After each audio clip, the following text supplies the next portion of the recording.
I've studied successful people for 40 years, and though the diversity you find among them is astounding, I've found that they are all alike in one way: how they think.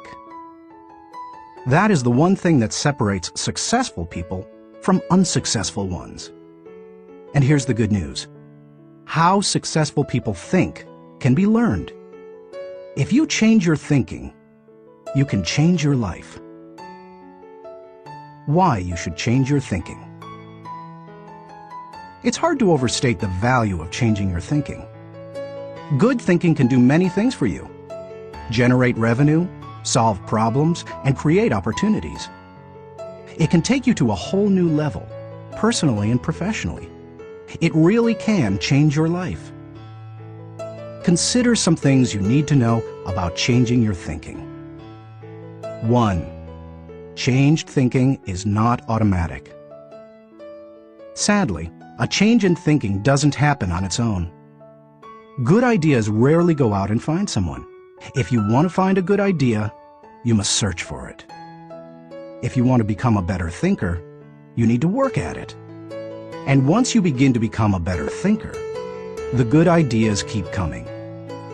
In fact, the amount of good thinking you can do at any time depends primarily on the amount of good thinking you are already doing. 2. Changed thinking is difficult. When you hear someone say, "Now this is just off the top of my head," expect dandruff. The only people who believe thinking is easy are those who don't habitually engage in it.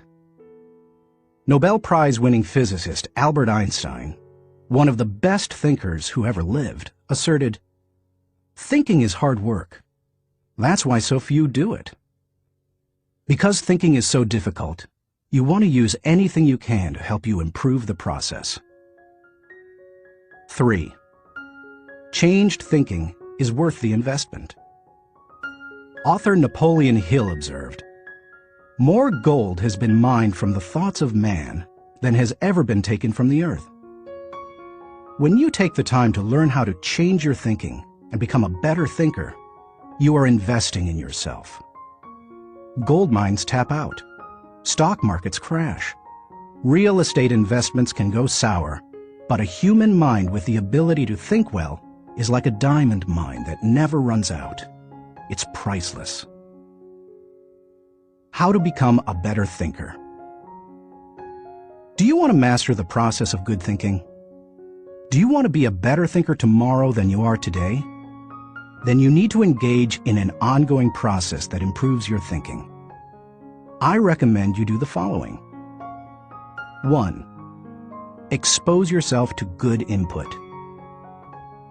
Good thinkers always prime the pump of ideas. They always look for things to get the thinking process started, because what you put in always impacts what comes out. Read books, review trade magazines, listen to tapes, and spend time with good thinkers. And when something intrigues you, whether it's someone else's idea or the seed of an idea that you've come up with yourself, keep it in front of you. Put it in writing and keep it somewhere in your favorite thinking place to stimulate your thinking. 2. Expose yourself to good thinkers. Spend time with the right people. As I worked on this section and bounced my ideas off of some key people so that my thoughts would be stretched, I realized something about myself. All of the people in my life whom I consider to be close friends or colleagues are thinkers. Now, I love all people. I try to be kind to everyone I meet, and I desire to add value to as many people as I can through conferences, books, audio lessons, etc. But the people I seek out and choose to spend time with all challenge me with their thinking and their actions. They are constantly trying to grow and learn. That's true of my wife Margaret, my close friends, and the executives who run my companies. Every one of them is a good thinker. The writer of Proverbs observed that sharp people sharpen one another, just as iron sharpens iron. If you want to be a sharp thinker, be around sharp people. 3. Choose to think good thoughts. To become a good thinker, you must become intentional about the thinking process. Regularly put yourself in the right place to think, shape, stretch, and land your thoughts. Make it a priority. Remember, thinking is a discipline. Recently, I had breakfast with Dan Cathy, the president of Chick-fil-A, a fast food chain headquartered in the Atlanta area. I told him that I was working on this book, and I asked him if he made thinking time a high priority.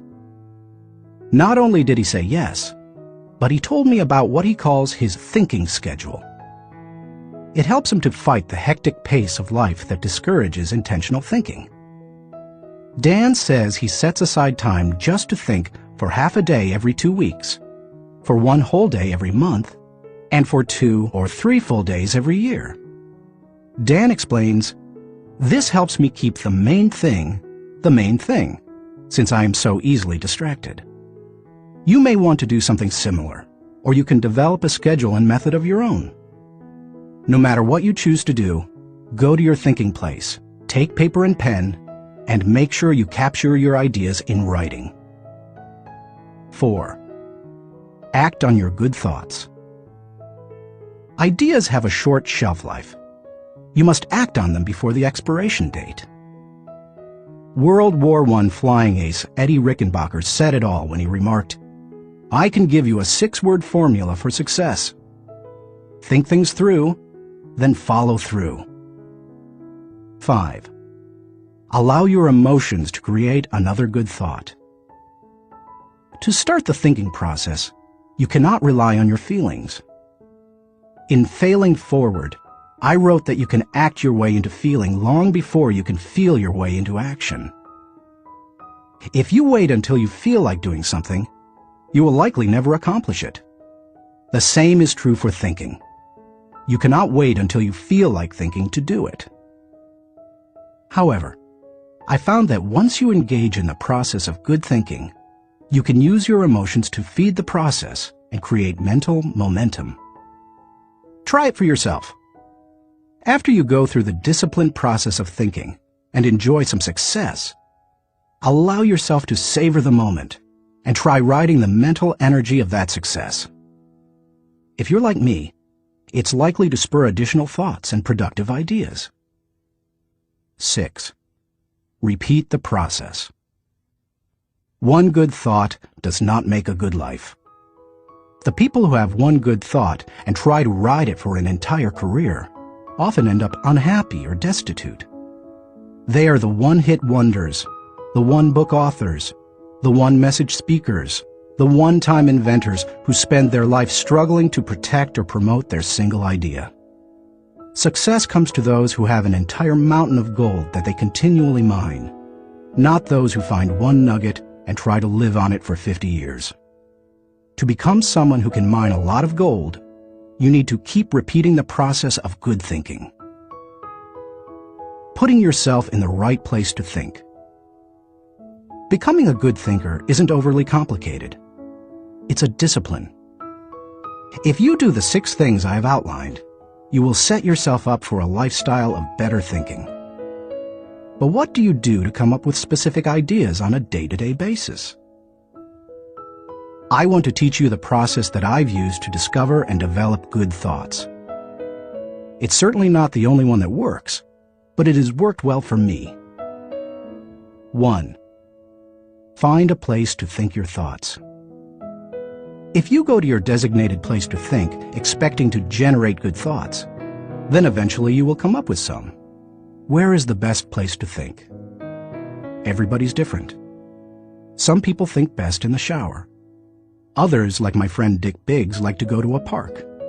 For me, the best places to think are in my car, on planes, and in the spa.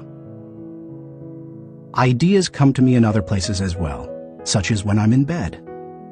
I keep a special lighted writing pad on my nightstand for such times. I believe I often get thoughts because I make it a habit to frequently go to my thinking places. If you want to consistently generate ideas, you need to do the same thing. Find a place where you can think and plan to capture your thoughts on paper so that you don't lose them. When I found a place to think my thoughts found a place in me. 2. Find a place to shape your thoughts. Rarely do ideas come fully formed and completely worked out. Most of the time, they need to be shaped until they have substance. As my friend Dan Ryland says, they have to stand the test of clarity and questioning. During the shaping time, you want to hold an idea up to strong scrutiny. Many times a thought that seemed outstanding late at night looks pretty silly in the light of day. Ask questions about your ideas. Fine-tune them. One of the best ways to do that is to put your thoughts in writing. Professor, college president, and U.S. Senator S.I. Hayakawa wrote, "Learning to write is learning to think. You don't know anything clearly unless you can state it in writing." As you shape your thoughts, you find out whether an idea has potential. You learn what you have. You also learn some things about yourself.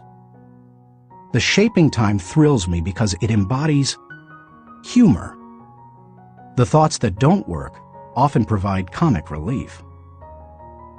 Humility. The moments when I connect with God awe me. Excitement. I love to play out an idea mentally. I call it futuring it. Creativity. In these moments, I am unhampered by reality. Fulfillment. God made me for this process. It uses my greatest gifts and gives me joy. Honesty. As I turn over an idea in my mind, I discover my true motives. Passion. When you shape a thought, you find out what you believe and what really counts. Change. Most of the changes I have made in my life resulted from thorough thinking on a subject. You can shape your thoughts almost anywhere. Just find a place that works for you, where you will be able to write things down, focus your attention without interruptions, and ask questions about your ideas.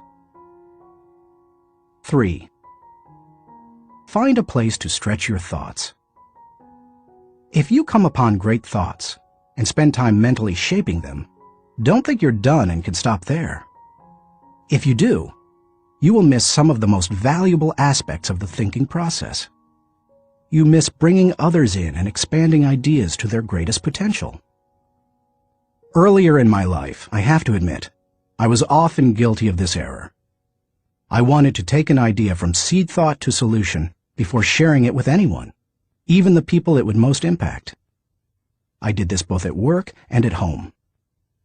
But over the years, I have learned that you can go much farther with a team than you can go alone. I've found a kind of formula that can help you stretch your thoughts.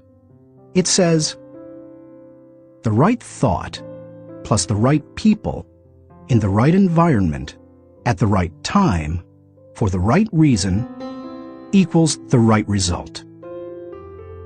This combination is hard to beat. Like every person, every thought has the potential to become something great. When you find a place to stretch your thoughts, you find that potential. 4. Find a place to land your thoughts. Author C.D. Jackson observes that great ideas need landing gear as well as wings. Any idea that remains only an idea doesn't make a great impact. The real power of an idea comes when it goes from abstraction to application. Think about Einstein's theory of relativity. When he published his theories in 1905 and 1916, they were merely profound ideas. Their real power came with the development of the nuclear reactor in 1942 and the nuclear bomb in 1945. When scientists developed and implemented Einstein's ideas, the whole world changed. Likewise, if you want your thoughts to make an impact, you need to land them with others so that they can someday be implemented. As you plan for the application phase of the thinking process, land your ideas first with yourself.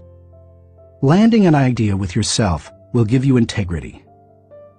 People will buy into an idea only after they buy into the leader who communicates it. Before teaching any lesson, I ask myself 3 questions. Do I believe it? Do I live it? Do I believe others should live it? If I can't answer yes to all 3 questions, then I haven't landed it. Key players. Let's face it, no idea will fly if the influencers don't embrace it. After all, they are the people who carry thoughts from idea to implementation. Those most affected. Landing thoughts with the people on the firing line will give you great insight. Those closest to changes that occur as a result of a new idea can give you a reality read. And that's important, because sometimes even when you've diligently completed the process of creating a thought, shaping it, and stretching it with other good thinkers, you can still miss the mark. 5. Find a place to fly your thoughts. French philosopher Henri-Louis Bergson, who won the Nobel Prize in Literature in 1927, asserted that a person should think like a man of action, act like a man of thought. What good is thinking if it has no application in real life? Thinking divorced from actions cannot be productive. Learning how to master the process of thinking well leads you to productive thinking. If you can develop the discipline of good thinking and turn it into a lifetime habit, then you will be successful and productive all of your life. Once you've created, shaped, stretched, and landed your thoughts, then flying them can be fun and easy. Portrait of a good thinker. You often hear someone say that a colleague or friend is a good thinker, but that phrase means something different to everyone. To one person, it may mean having a high IQ, while to another, it could mean knowing a bunch of trivia, or being able to figure out who done it when reading a mystery novel. I believe that good thinking isn't just one thing. It consists of several specific thinking skills. Becoming a good thinker means developing those skills to the best of your ability. It doesn't matter whether you were born rich or poor. It doesn't matter if you have a 3rd-grade education or possess a PhD. It doesn't matter if you suffer from multiple disabilities or you're the picture of health. No matter what your circumstances, you can learn to be a good thinker. All you must do is be willing to engage in the process every day. In Built to Last, Jim Collins and Jerry Porras describe what it means to be a visionary company, the kind of company that epitomizes the pinnacle of American business. They describe those companies this way. A visionary company is like a great work of art. Think of Michelangelo's scenes from Genesis on the ceiling of the Sistine Chapel, or his statue of David. Think of a great and enduring novel like Huckleberry Finn or Crime and Punishment. Think of Beethoven's Ninth Symphony or Shakespeare's Henry V. Think of a beautifully designed building like the masterpieces of Frank Lloyd Wright or Ludwig Mies van der Rohe. You can't point to any one single item that makes the whole thing work. It's the entire work, all the pieces working together to create an overall effect that leads to enduring greatness. Good thinking is similar. You need all the thinking pieces to become the kind of person who can achieve great things. Those pieces include the following 11 skills.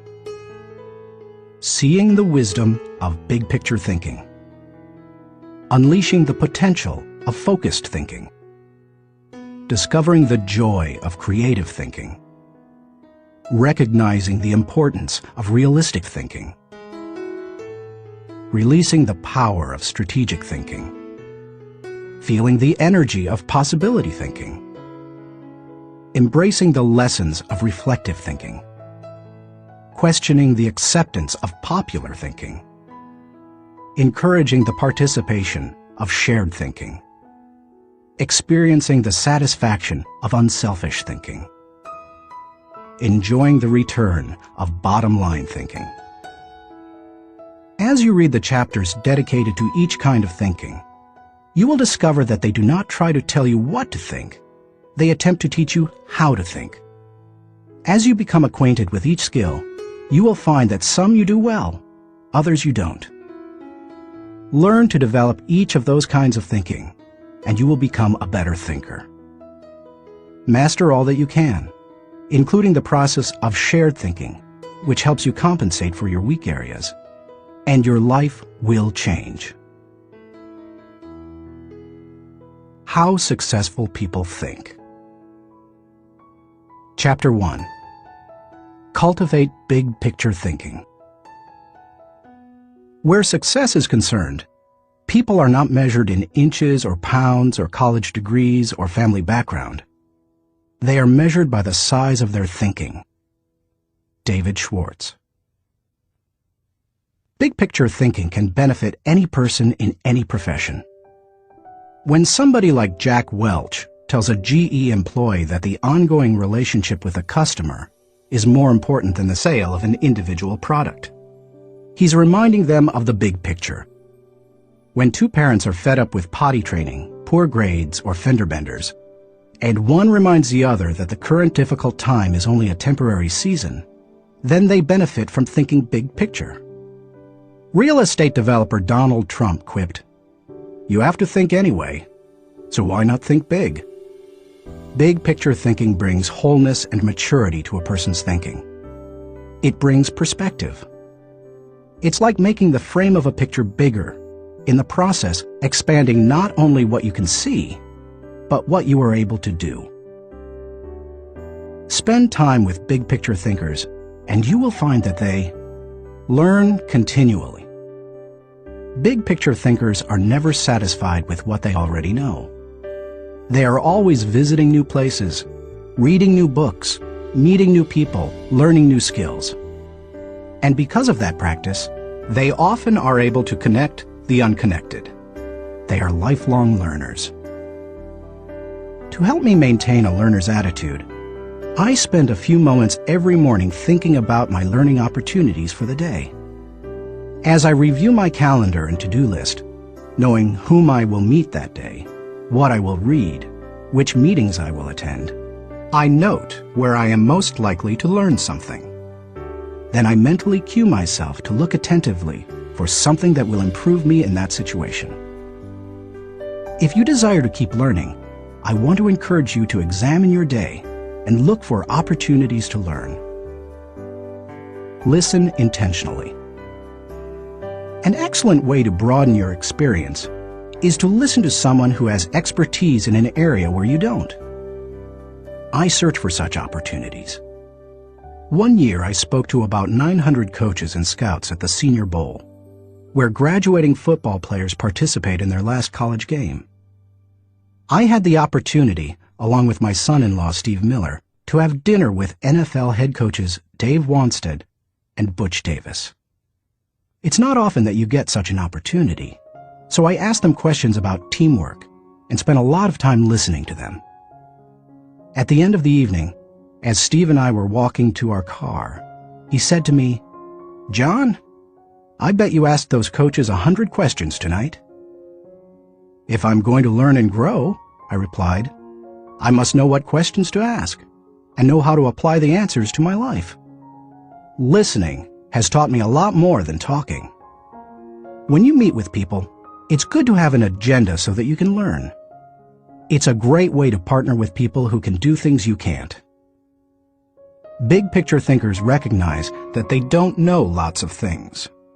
They frequently ask penetrating questions to enlarge their understanding and thinking. If you want to become a better big picture thinker, then become a good listener. Look expansively. Writer Henry David Thoreau wrote, "Many an object is not seen, though it falls within the range of our visual ray, because it does not come within the range of our intellectual ray." Human beings habitually see their own world first. For example, when people arrive at a leadership conference put on by my company, Enjoy, they want to know where they're going to park, whether they will be able to get a good and comfortable seat, whether the speaker will be on, and if the breaks will be spaced right. When I arrive to speak at the same conference, I want to know that the lighting is good, the sound equipment is operating effectively, whether the speaker's platform will be close enough to the people, etc. Who you are determines what you see and how you think.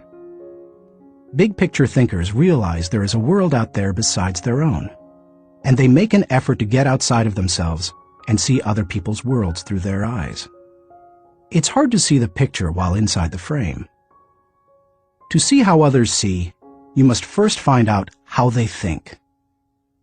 Becoming a good listener certainly helps with that. So does getting over your personal agenda and trying to take the other person's perspective. Live completely. French essayist Michel de Montaigne wrote, "The value of life lies not in the length of days, but in the use we make of them. A man may live long, yet live very little. The truth is that you can spend your life any way you want, but you can spend it only once." Becoming a big picture thinker can help you to live with wholeness, to live a very fulfilling life. People who see the big picture expand their experience because they expand their world. As a result, they accomplish more than narrow-minded people, and they experience fewer unwanted surprises too, because they are more likely to see the many components involved in any given situation: issues, people, relationships, timing, and values. They are also, therefore, usually more tolerant of other people and their thinking. Why you should receive the wisdom of big picture thinking. Intuitively, you probably recognize big picture thinking as beneficial. Few people want to be closed-minded. No one sets out to be that way. But just in case you're not completely convinced, consider several specific reasons why you should make the effort to become a better big picture thinker. 1. Big picture thinking allows you to lead. You can find many big picture thinkers who aren't leaders, but you will find few leaders who are not big picture thinkers. Leaders must be able to do many important things for their people. See the vision before their people do. They also see more of it. This allows them to size up situations, taking into account many variables. Leaders who see the big picture discern possibilities as well as problems to form a foundation to build the vision. Once leaders have done that, they can sketch a picture of where the team is going, including any potential challenges or obstacles. The goal of leaders shouldn't be merely to make their people feel good, but to help them be good and accomplish the dream. The vision, shown accurately, will allow leaders to show how the future connects with the past to make the journey more meaningful. When leaders recognize this need for connection and bridge it, then they can seize the moment when the timing is right. In leadership, when to move is as important as what you do. As Winston Churchill said, there comes a special moment in everyone's life, a moment for which that person was born. When he seizes it, it is his finest hour. Whether building roads, planning a trip, or moving in leadership, big picture thinking allows you to enjoy more success. People who are constantly looking at the whole picture have the best chance of succeeding in any endeavor. 2. Big picture thinking keeps you on target.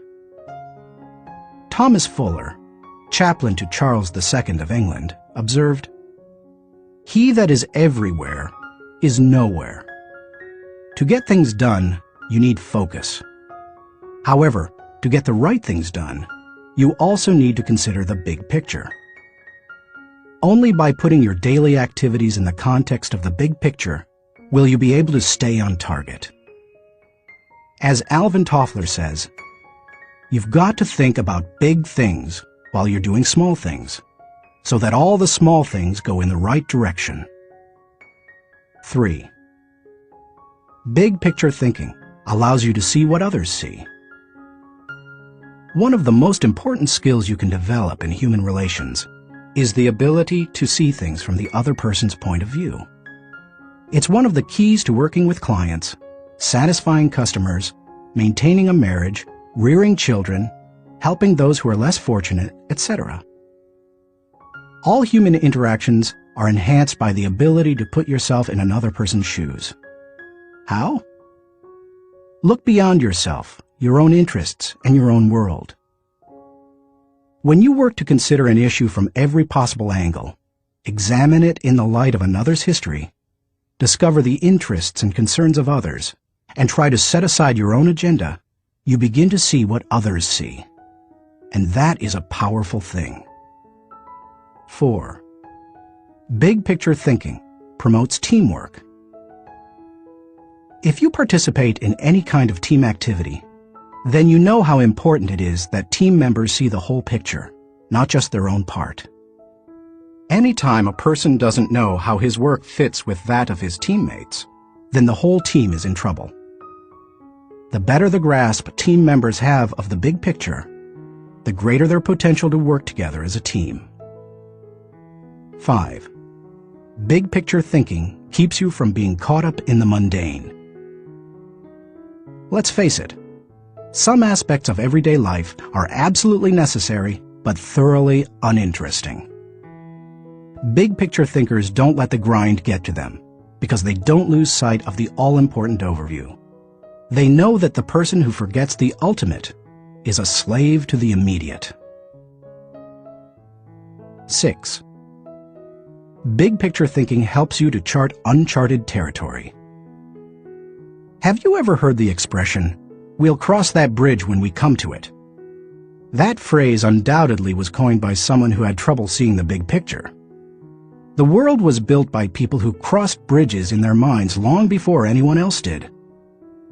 The only way to break new ground or move into uncharted territory is to look beyond the immediate and see the big picture. How to acquire the wisdom of big picture thinking. If you desire to seize new opportunities and open new horizons, then you need to add big picture thinking to your abilities. To become a good thinker, better able to see the big picture, keep in mind the following suggestions. 1. Don't strive for certainty. Big picture thinkers are comfortable with ambiguity. They don't try to force every observation or piece of data into pre-formulated mental cubbyholes. They think broadly and can juggle many seemingly contradictory thoughts in their minds. If you want to cultivate the ability to think big picture, then you must get used to embracing and dealing with complex and diverse ideas. 2. Learn from every experience. Big picture thinkers broaden their outlook by striving to learn from every experience. They don't rest on their successes, they learn from them. More importantly, they learn from their failures. They can do that because they remain teachable. Varied experiences, both positive and negative, help you see the big picture. The greater the variety of experience and success, the more potential to learn you have. If you desire to be a big picture thinker, then get out there and try a lot of things. Take a lot of chances, and take time to learn after every victory or defeat. 3. Gain insight from a variety of people.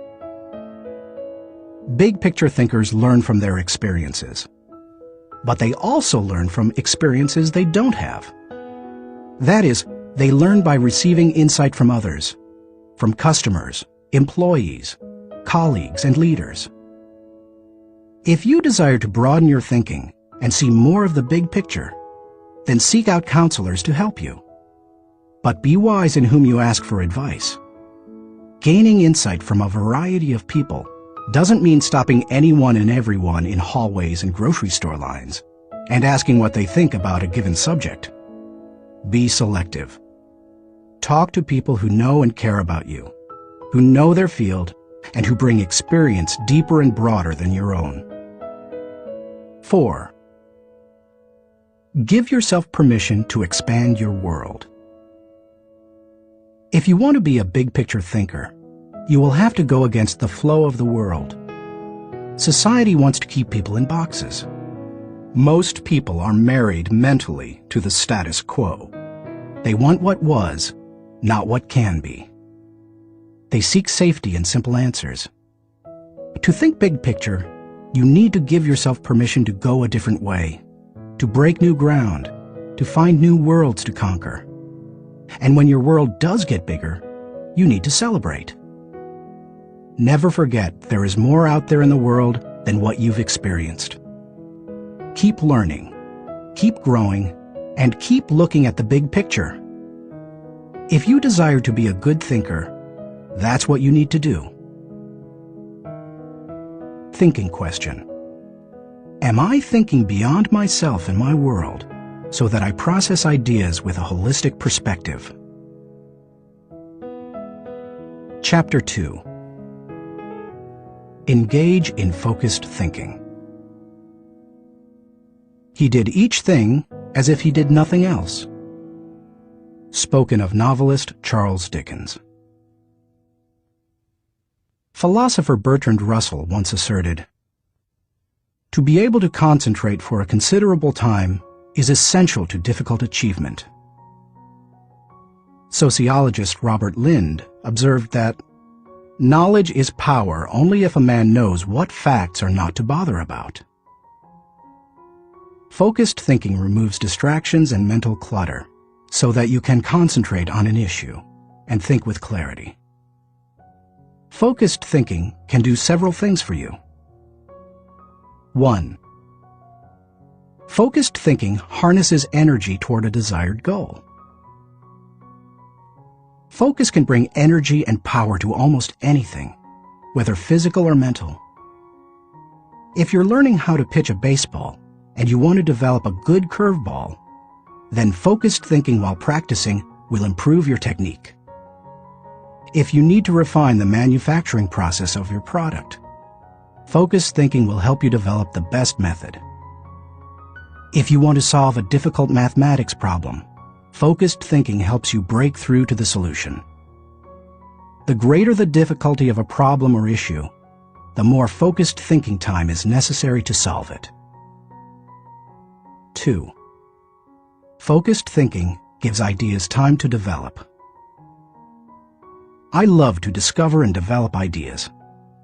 I often bring my creative team together for brainstorming and creative thinking.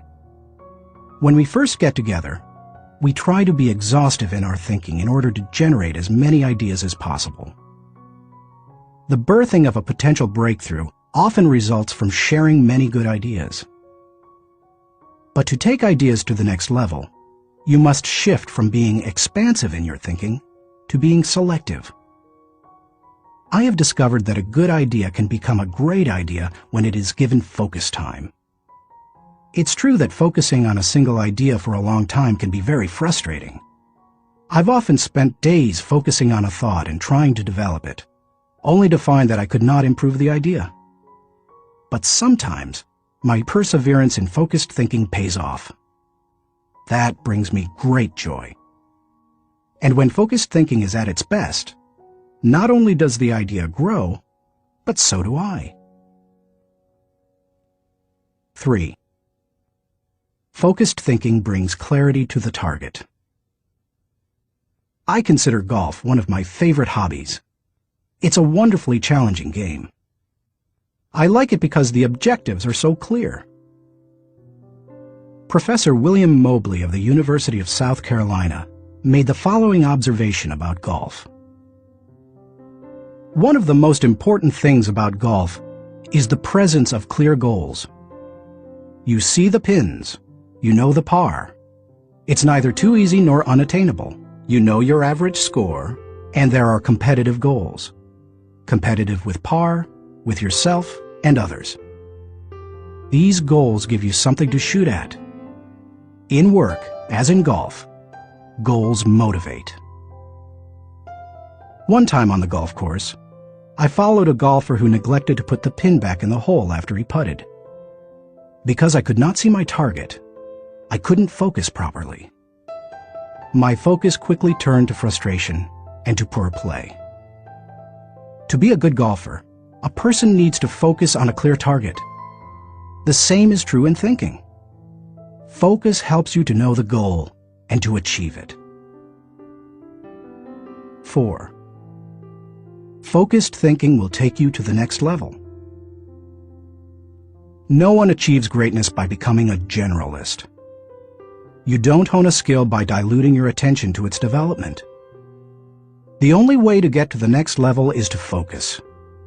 No matter whether your goal is to increase your level of play, sharpen your business plan, improve your bottom line, develop your subordinates, or solve personal problems, you need to focus. Author Harry A. Overstreet observed, "The immature mind hops from one thing to another. The mature mind seeks to follow through." Where should you focus your thinking? Does every area of your life deserve dedicated, focused thinking time? Of course, the answer is no. Be selective, not exhaustive, in your focused thinking. For me, that means dedicating in-depth thinking time to 4 areas: leadership, creativity, communication, and intentional networking. Your choices will probably differ from mine. Here are a few suggestions to help you figure them out. Identify your priorities. First, take into account your priorities for yourself, your family, and your team. Author, consultant, and award-winning thinker Edward de Bono quipped, "A conclusion is the place where you get tired of thinking." Unfortunately, many people land on priorities based on where they run out of steam. You certainly don't want to do that. Nor do you want to let others set your agenda. There are many ways to determine priorities.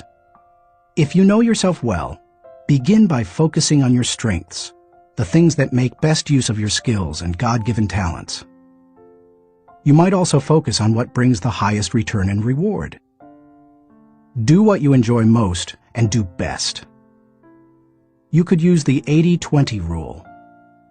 Give 80% of your effort to the top 20%, most important, activities.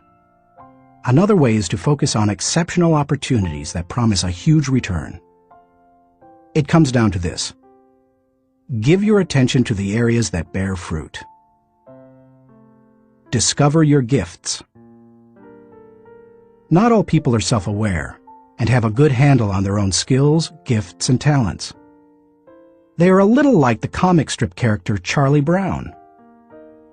One day after striking out in a baseball game, he says, "Rats! I'll never be a big league player. I just don't have it. All my life I've dreamed of playing in the big leagues, but I'll never make it." To which Lucy replies, "Charlie Brown, you're thinking too far ahead. What you need to do is set more immediate goals for yourself." For a moment, Charlie Brown sees a ray of hope. "Immediate goals?" he says.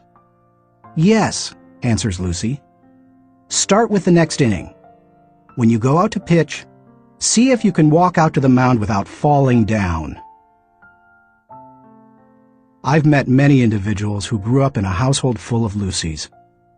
They received little encouragement or affirmation, and as a result, seem at a loss for direction. If you have that kind of background, you need to work extra hard to figure out what your gifts are. Take a personality profile such as DISC or Myers-Briggs.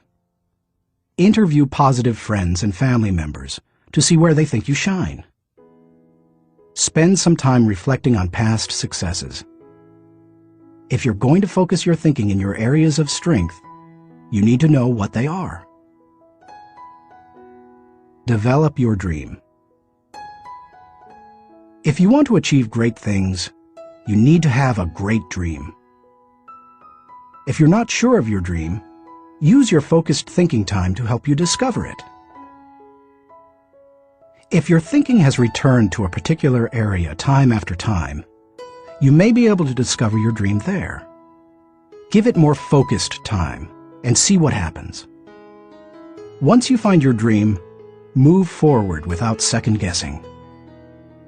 Take the advice of Satchel Paige. Don't look back. Something might be gaining on you. The younger you are, the more likely you will give your attention to many things. That's good, because if you're young, you're still getting to know yourself, your strengths and weaknesses. If you focus your thinking on only one thing and your aspirations change, then you've wasted your best mental energy. As you get older and more experienced, the need to focus becomes more critical.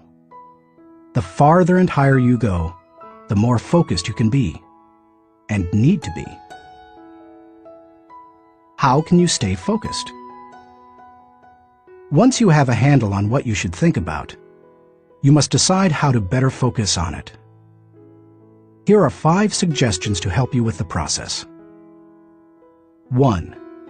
Remove distractions. Removing distractions is no small matter in our current culture, but it's critical. How do you do it?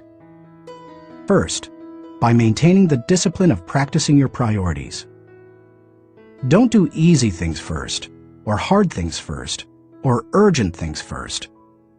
Do first things first, the activities that give you the highest return. In that way, you keep the distractions to a minimum. Second, insulate yourself from distractions. I've found that I need blocks of time to think without interruptions. I've mastered the art of making myself unavailable when necessary and going off to my thinking place so that I can work without interruptions. Because of my responsibilities as founder of 3 companies, however, I am always aware of the tension between my need to remain accessible to others as a leader and my need to withdraw from them to think. The best way to resolve the tension is to understand the value of both activities. Walking slowly through the crowd allows me to connect with people and know their needs. Withdrawing from the crowd allows me to think of ways to add value to them. My advice to you is to place value on and give attention to both. If you naturally withdraw, then make sure to get out among people more often. If you're always on the go and rarely withdraw for thinking time, then remove yourself periodically so that you can unleash the potential of focused thinking. And wherever you are, be there. 2. Make time for focused thinking. Once you have a place to think, you need the time to think. Because of the fast pace of our culture, people tend to multitask, but that's not always a good idea. Switching from task to task can cost you up to 40% efficiency. According to researchers, if you're trying to accomplish many things at the same time, you'll get more done by focusing on one task at a time, not by switching constantly from one task to another. Years ago, I realized that my best thinking time occurs in the morning. Whenever possible, I reserve my mornings for thinking and writing. One way to gain time for focused thinking is to impose upon yourself a rule that one company implemented. Don't allow yourself to look at email until after 10 a.m. Instead, focus your energies on your number 1 priority. Put non-productive time wasters on hold so that you can create thinking time for yourself. 3. Keep items of focus before you. Ralph Waldo Emerson, the great transcendental thinker, believed, concentration is the secret of strength in politics, in war, in trade, in short, in all management of human affairs. To help me concentrate on the things that matter, I work to keep important items before me. One way is to ask my assistant, Linda Eggers, to keep bringing it up, asking me about it, giving me additional information in reference to it. I'll also keep a file or page on my desk so that I see it every day as I work. That strategy has successfully helped me for 30 years to stimulate and sharpen ideas. If you've never done it, I recommend that you try it. I'll tell you more about it in the section on reflective thinking. 4. Set goals. I believe goals are important.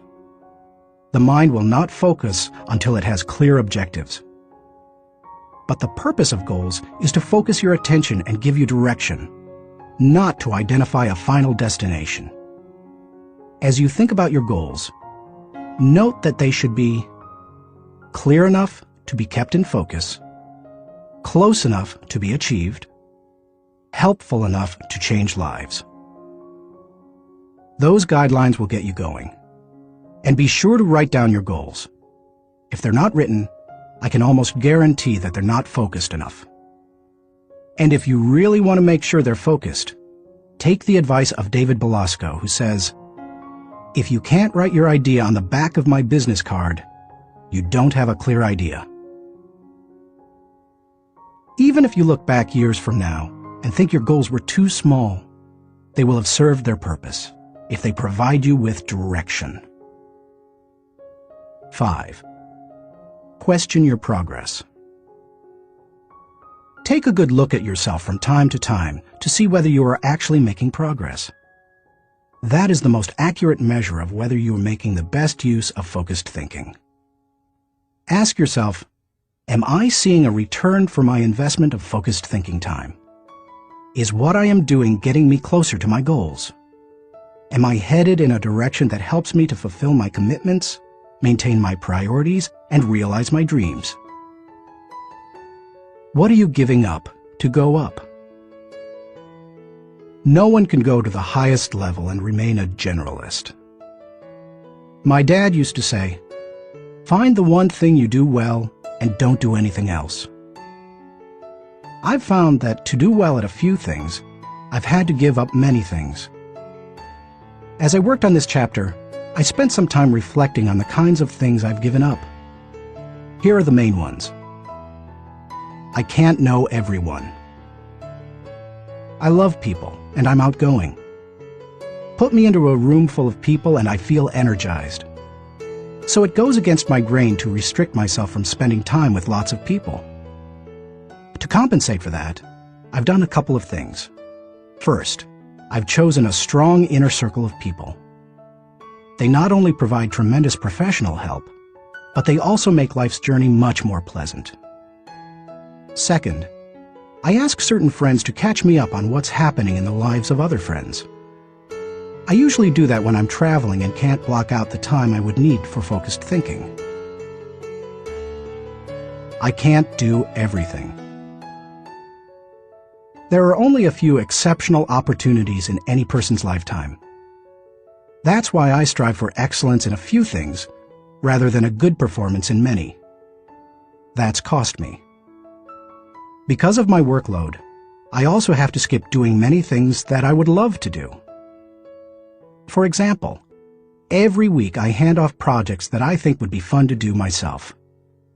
I practice the 10-80-10 principle with the people to whom I'm delegating a task. I help with the first 10% by casting vision, laying down parameters, providing resources, and giving encouragement. Then, once they've done the middle 80%, I come alongside them again and help them take whatever it is the rest of the way, if I can. I call it putting the cherry on top. I can't go everywhere. Every conference speaker and author has to travel a lot. Before I began doing much speaking, that seemed like a glamorous life. But after logging several million miles, I know what kind of a toll it can take. Ironically, I still love traveling for pleasure with my wife Margaret. It's one of our great joys. She and I could take 10 vacations a year and enjoy every one of them. Yet we can't because so much of my time is consumed doing what I was called to do: help people to grow personally and to develop as leaders. I can't be well-rounded. Being focused also keeps me from being well-rounded. I tell people, 99% of everything in life I don't need to know about. I try to focus on the 1% that gives me the highest return. And of the remaining 99, Margaret keeps me aware of whatever I need to know. It's one of the ways I keep from getting totally out of balance in my life. Being willing to give up some of the things you love in order to focus on what has the greatest impact isn't an easy lesson to learn. But the earlier you embrace it, the sooner you can dedicate yourself to excellence in what matters most. Thinking question. Am I dedicated to removing distractions and mental clutter so that I can concentrate with clarity on the real issue? Chapter 3. Harness creative thinking. The joy is in creating, not maintaining. Vince Lombardi, NFL Hall of Fame coach. Creativity is pure gold, no matter what you do for a living. Annette Moser-Wellman, author of The 5 Faces of Genius, asserts, "The most valuable resource you bring to your work and to your firm is your creativity. More than what you get done, more than the role you play, more than your title, more than your output, it's your ideas that matter." Despite the importance of a person's ability to think with creativity, few people seem to possess the skill in abundance. If you're not as creative as you would like to be, you can change your way of thinking. Creative thinking isn't necessarily original thinking. In fact, I think people mythologize original thought. Most often, creative thinking is a composite of other thoughts discovered along the way. Even the great artists, whom we consider highly original, learned from their masters, modeled their work on that of others, and brought together a host of ideas and styles to create their own work. Study art, and you will see threads that run through the work of all artists and artistic movements, connecting them to other artists who went before them. Characteristics of creative thinkers. Perhaps you're not even sure what I mean when I ask whether you are a creative thinker. Consider some characteristics that creative thinkers have in common. Creative thinkers value ideas. Annette Moser-Wellman observes, "Highly creative people are dedicated to ideas. They don't rely on their talent alone. They rely on their discipline. Their imagination is like a second skin. They know how to manipulate it to its fullest." Creativity is about having ideas, lots of them. You will have ideas only if you value ideas. Creative thinkers explore options. I've yet to meet a creative thinker who didn't love options. Exploring a multitude of possibilities helps to stimulate the imagination, and imagination is crucial to creativity. As Albert Einstein put it, imagination is more important than knowledge. People who know me well will tell you that I place a very high value on options. Why? Because they provide the key to finding the best answer, not the only answer. Good thinkers come up with the best answers. They create backup plans that provide them with alternatives. They enjoy freedom that others do not possess, and they will influence and lead others. Creative thinkers embrace ambiguity. Writer H.L. Mencken said, "It is the dull man who is always sure, and the sure man who is always dull." Creative people don't feel the need to stamp out uncertainty. They see all kinds of inconsistencies and gaps in life, and they often take delight in exploring those gaps, or in using their imagination to fill them in. Creative thinkers celebrate the offbeat.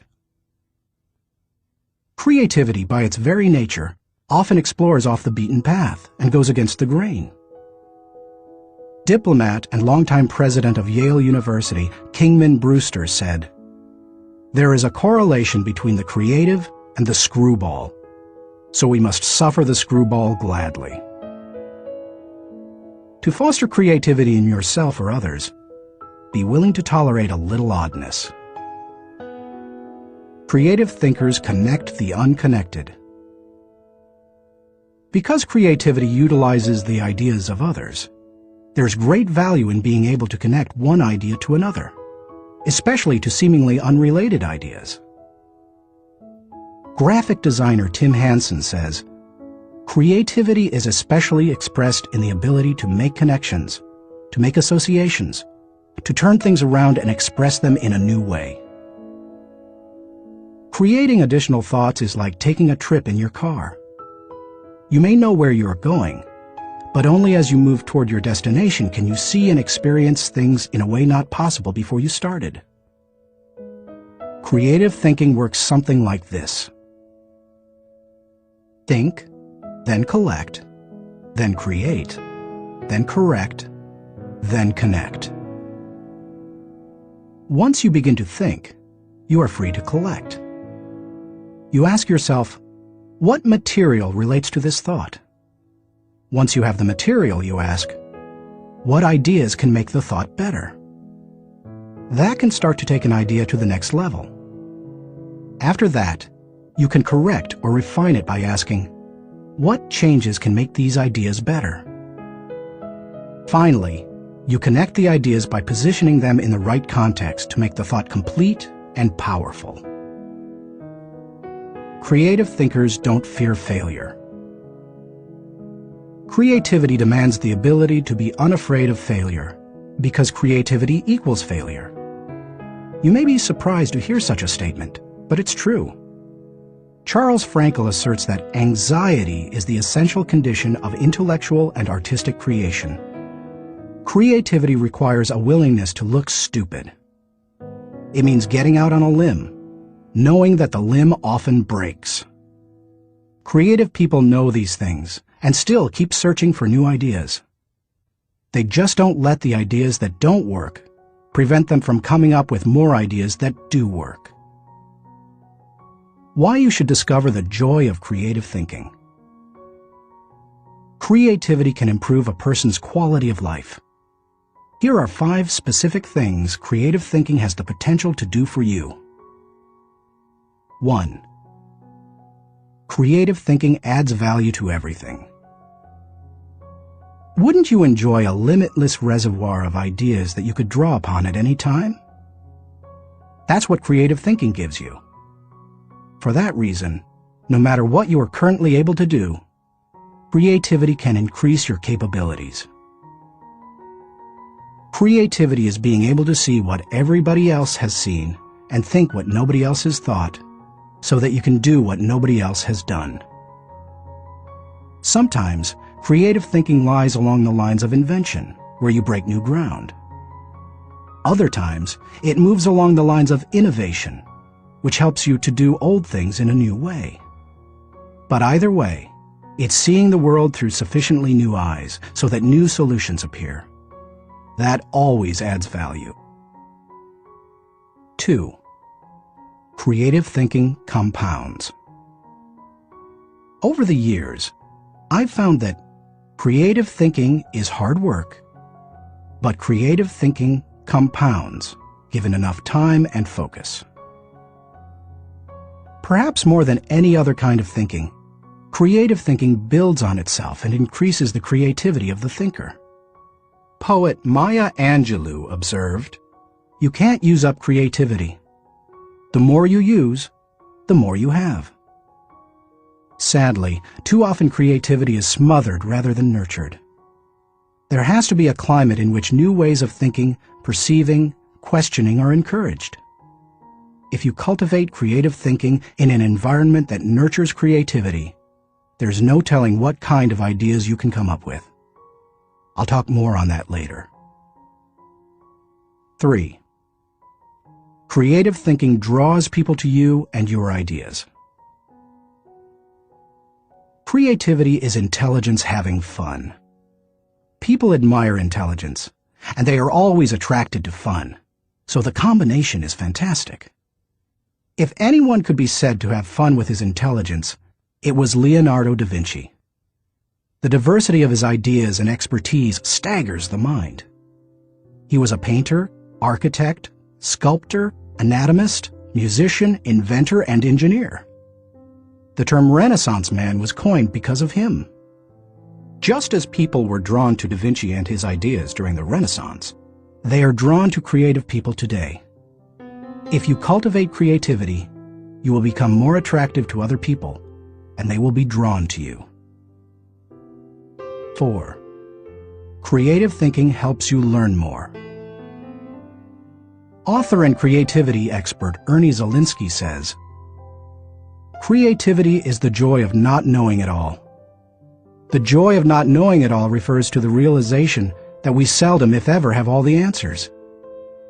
We always have the ability to generate more solutions to just about any problem. Being creative is being able to see or imagine a great deal of opportunity to life's problems. Creativity is having options." It almost seems too obvious to say, but if you are always actively seeking new ideas, you will learn. Creativity is teachability. It's seeing more solutions than problems. And the greater the quantity of thoughts, the greater the chance for learning something new. 5. Creative thinking challenges the status quo. If you desire to improve your world, or even your own situation, then creativity will help you. The status quo and creativity are incompatible. Creativity and innovation always walk hand in hand. How to discover the joy of creative thinking. At this point, you may be saying, "Okay, I'm convinced that creative thinking is important. But how do I find the creativity within me? How do I discover the joy of creative thought?" Here are 5 ways to do it. 1. Remove creativity killers. Economics professor and humor author Stephen Leacock said, "Personally, I would sooner have written Alice in Wonderland than the whole Encyclopedia Britannica." He valued the warmth of creativity over cold facts. If you do too, then you need to eliminate attitudes that devalue creative thinking. Take a look at the following phrases. They are almost guaranteed to kill creative thinking anytime you hear or think them. "I'm not a creative person." "Follow the rules." "Don't ask questions." "Don't be different." "Stay within the lines." "There is only one way." "Don't be foolish." Be practical. Be serious.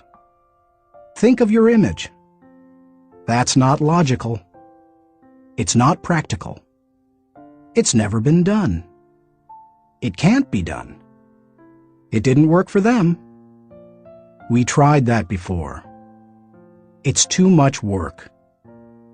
We can't afford to make a mistake. It will be too hard to administer.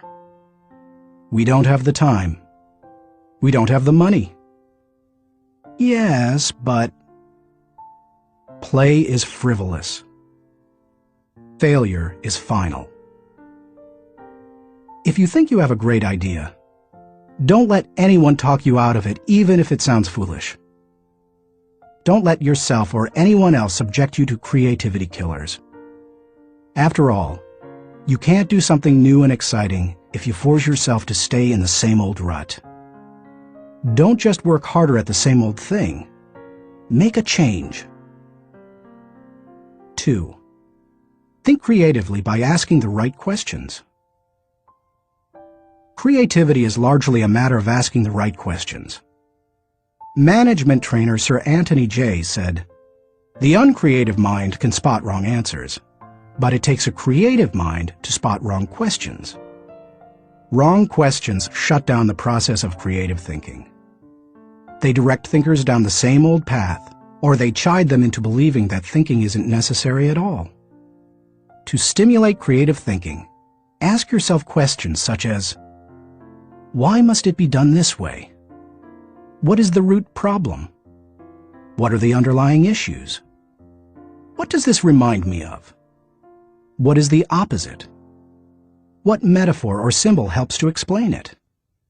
Why is it important?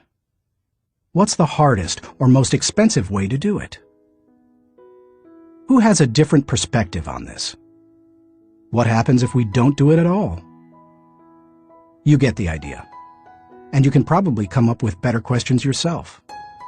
Physicist Tom Hirschfeld observed, "If you don't ask why this often enough, Somebody will ask, why you? If you want to think creatively, you must ask good questions. You must challenge the process. 3. Develop a creative environment. Charlie Brower said, "A new idea is delicate. It can be killed by a sneer or a yawn. It can be stabbed to death by a quip and worried to death by a frown on the right man's brow. Negative environments kill thousands of great ideas every minute." A creative environment, on the other hand, becomes like a greenhouse where ideas get seeded, sprout up, and flourish. A creative environment encourages creativity. David Hills says, "Studies of creativity suggest that the biggest single variable of whether or not employees will be creative is whether they perceive they have permission. When innovation and good thinking are openly encouraged and rewarded, then people see that they have permission to be creative." A creative environment places a high value on trust among team members and individuality. Creativity always risks failure. That's why trust is so important to creative people. In the creative process, trust comes from people working together, from knowing that people on the team have experience launching successful, creative ideas, and from the assurance that creative ideas won't go to waste because they will be implemented. A creative environment embraces those who are creative. Creative people celebrate the offbeat. How should creative people be treated? I take the advice of Tom Peters. Weed out the dullards, nurture the nuts. I do that by spending time with them, which I enjoy anyway. I especially like to pull people into brainstorming sessions. People look forward to an invitation to such meetings because the time will be filled with energy, ideas, and laughter. And the odds are high that a new project, seminar, or business strategy will result. When that happens, they also know a party's coming. A creative environment focuses on innovation, not just invention. Sam Weston, creator of the popular action figure G.I. Joe, said, "Truly groundbreaking ideas are rare, but you don't necessarily need one to make a career out of creativity." My definition of creativity is the logical combination of two or more existing elements that result in a new concept. The best way to make a living with your imagination is to develop innovative applications, not imagine completely new concepts. Creative people say, "Give me a good idea, and I'll give you a better idea." A creative environment is willing to let people go outside the lines. Most people automatically stay within lines, even if those lines have been arbitrarily drawn or are terribly out of date. Remember, most limitations we face are not imposed on us by others. We place them on ourselves. Lack of creativity often falls into that category. If you want to be more creative, challenge boundaries. Inventor Charles Kettering said, "All human development, no matter what form it takes, must be outside the rules. Otherwise, we would never have anything new." A creative environment takes that into account. A creative environment appreciates the power of a dream. A creative environment promotes the freedom of a dream. A creative environment encourages the use of a blank sheet of paper and the question, if we could draw a picture of what we want to accomplish, what would that look like? A creative environment allowed Martin Luther King Jr. to speak with passion and declare to millions, "I have a dream, not I have a goal." Goals may give focus, but dreams give power. Dreams expand the world. That is why James Allen suggested that dreamers are the saviors of the world. The more creativity-friendly you can make your environment, the more potential it has to become creative. 4. Spend time with other creative people. What if the place you work has an environment hostile to creativity, and you possess little ability to change it? One possibility is to change jobs. But what if you desire to keep working there despite the negative environment? Your best option is to find a way to spend time with other creative people. Creativity is contagious. Have you ever noticed what happens during a good brainstorming session? One person throws out an idea. Another person uses it as a springboard to discover another idea. Someone else takes it in yet another, even better direction. Then somebody grabs hold of it and takes it to a whole new level. The interplay of ideas can be electric. I have a strong group of creative individuals in my life. I make sure to spend regular time with them. When I leave them, I always feel energized. I'm full of ideas, and I see things differently. They truly are indispensable to my life. It's a fact that you begin to think like the people you spend a lot of time with.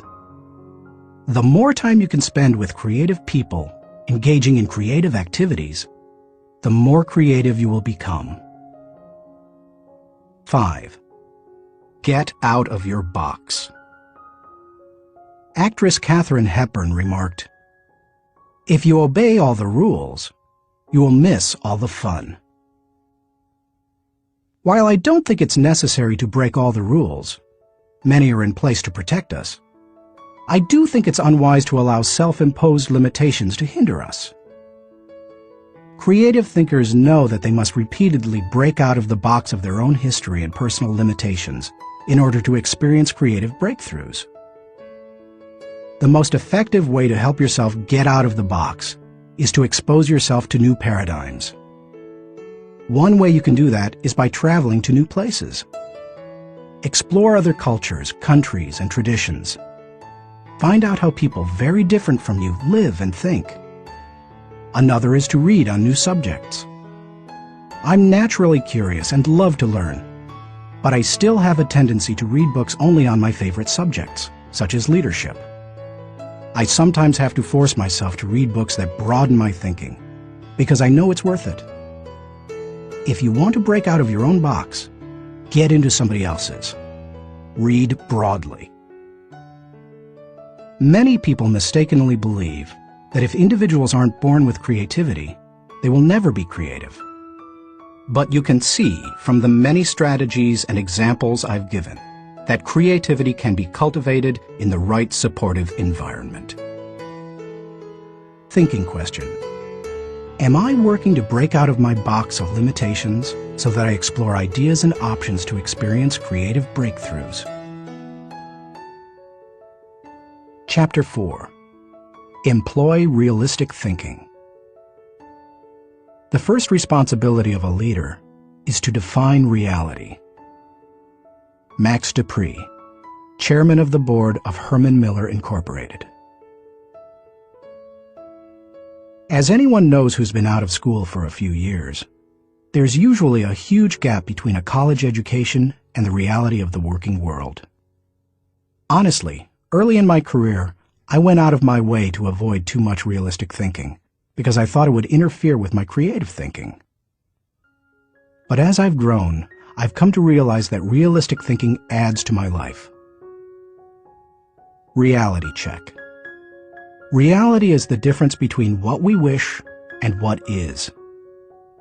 It took some time for me to evolve into a realistic thinker. The process went in phases.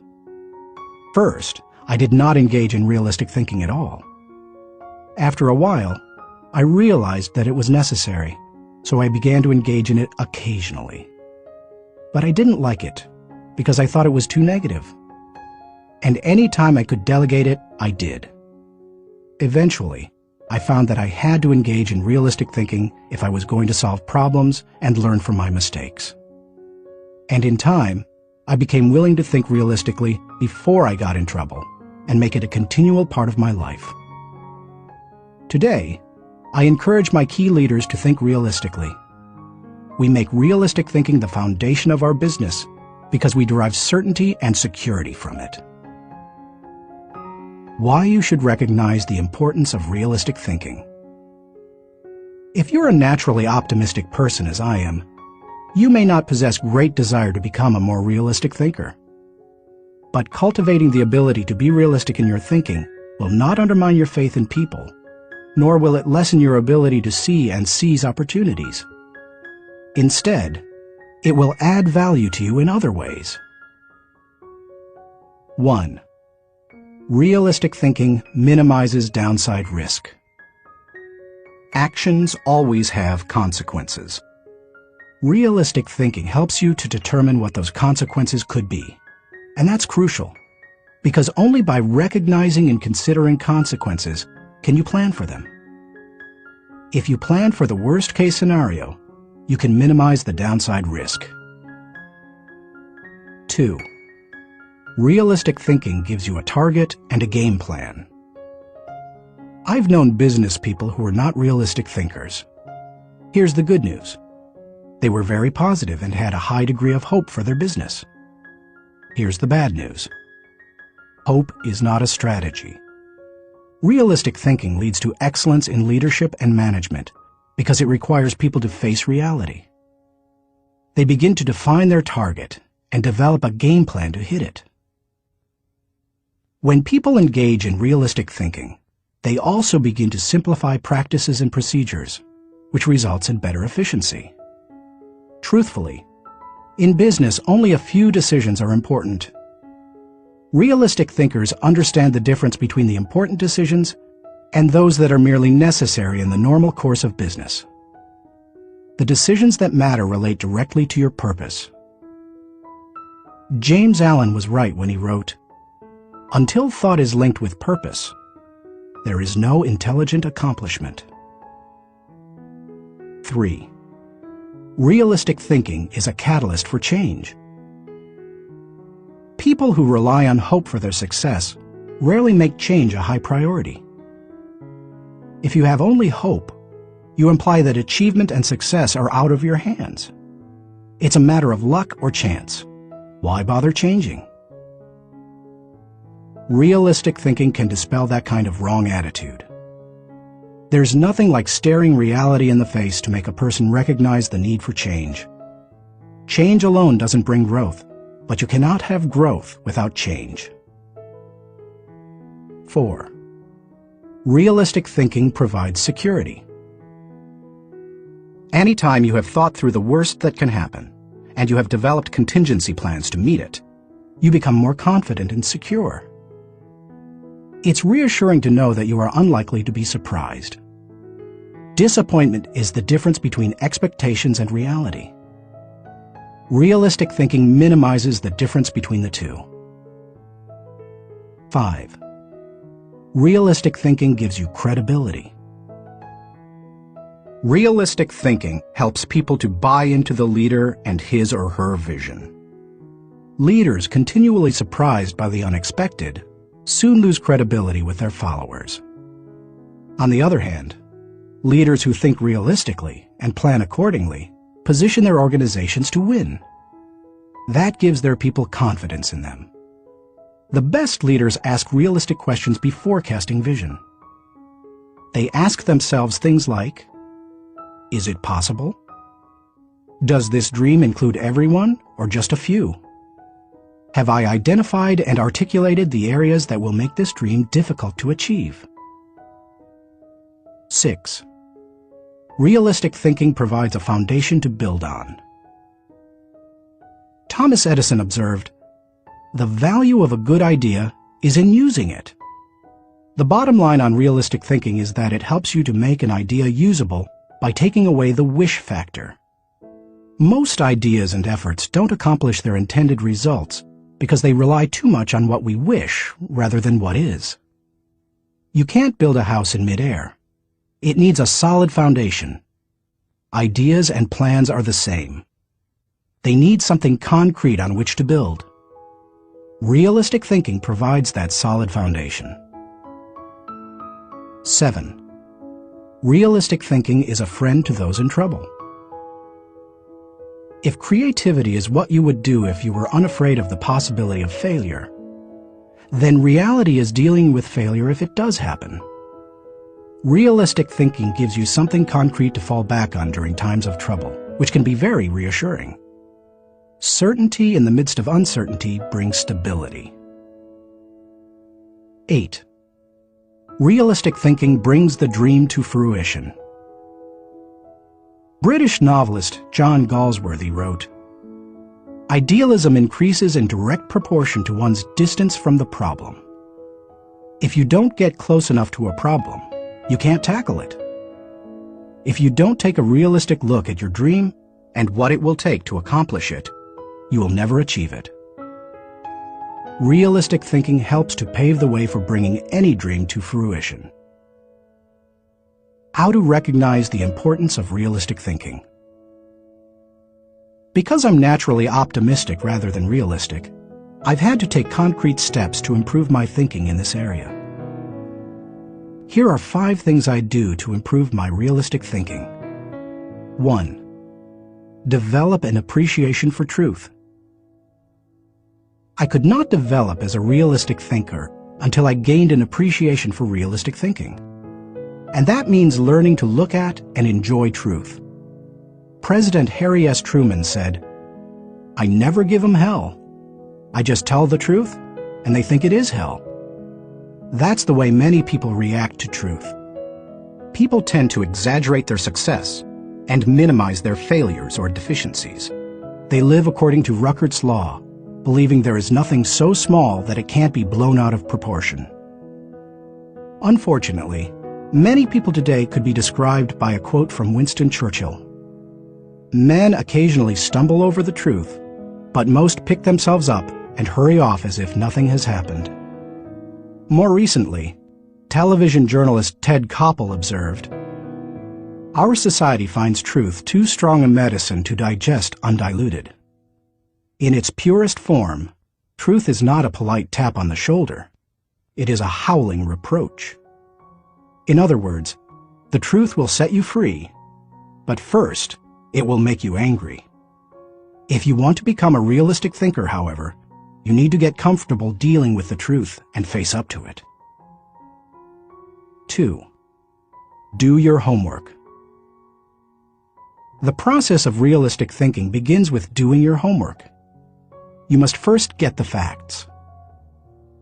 Former governor, congressman, and ambassador Chester Bowles said, "When you approach a problem, strip yourself of preconceived opinions and prejudice. Assemble and learn the facts of the situation. Make the decision which seems to you to be the most honest, and then stick to it. It doesn't matter how sound your thinking is if it's based on faulty data or assumptions. You can't think well in the absence of facts, or in the presence of poor information. You can also find out what others have done in similar circumstances. Remember, your thinking doesn't necessarily have to be original, it just has to be solid. Why not learn all you can from good thinkers who have faced similar situations in the past? Some of my best thinking has been done by others. 3. Think through the pros and cons. There's nothing like taking the time to really examine the pros and cons of an issue to give you a strong dose of reality. It rarely comes down to simply choosing the course of action with the greatest number of pros, because all pros and cons do not carry equal weight. But that's not the value of the exercise anyway. Rather, it helps you to dig into the facts, examine an issue from many angles, and really count the cost of a possible course of action. 4. Picture the worst-case scenario. The essence of realistic thinking is discovering, picturing, and examining the worst-case scenario. Ask yourself questions such as, what if sales fall short of projections? What if revenue hits rock bottom? Not an optimist's rock bottom, but real rock bottom. What if we don't win the account? What if the client doesn't pay us? What if we have to do the job short-handed? What if our best player gets sick? What if all the colleges reject my application? What if the market goes belly up? What if the volunteers quit? What if nobody shows up? You get the idea. The point is that you need to think about worst-case possibilities, whether you are running a business, leading a department, pastoring a church, coaching a team, or planning your personal finances. Your goal isn't to be negative or to expect the worst, just to be ready for it in case it happens. That way, you give yourself the best chance for a positive result, no matter what. If you picture the worst case and examine it honestly, then you really have experienced a reality check. You're ready for anything.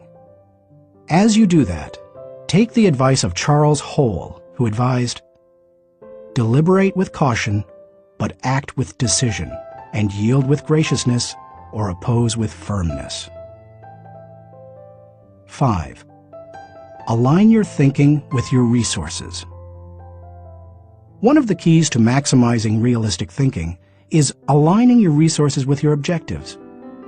Looking at pros and cons and examining worst-case scenarios will make you aware of any gaps between what you desire and what really is. Once you know what those gaps are, you can use your resources to fill them.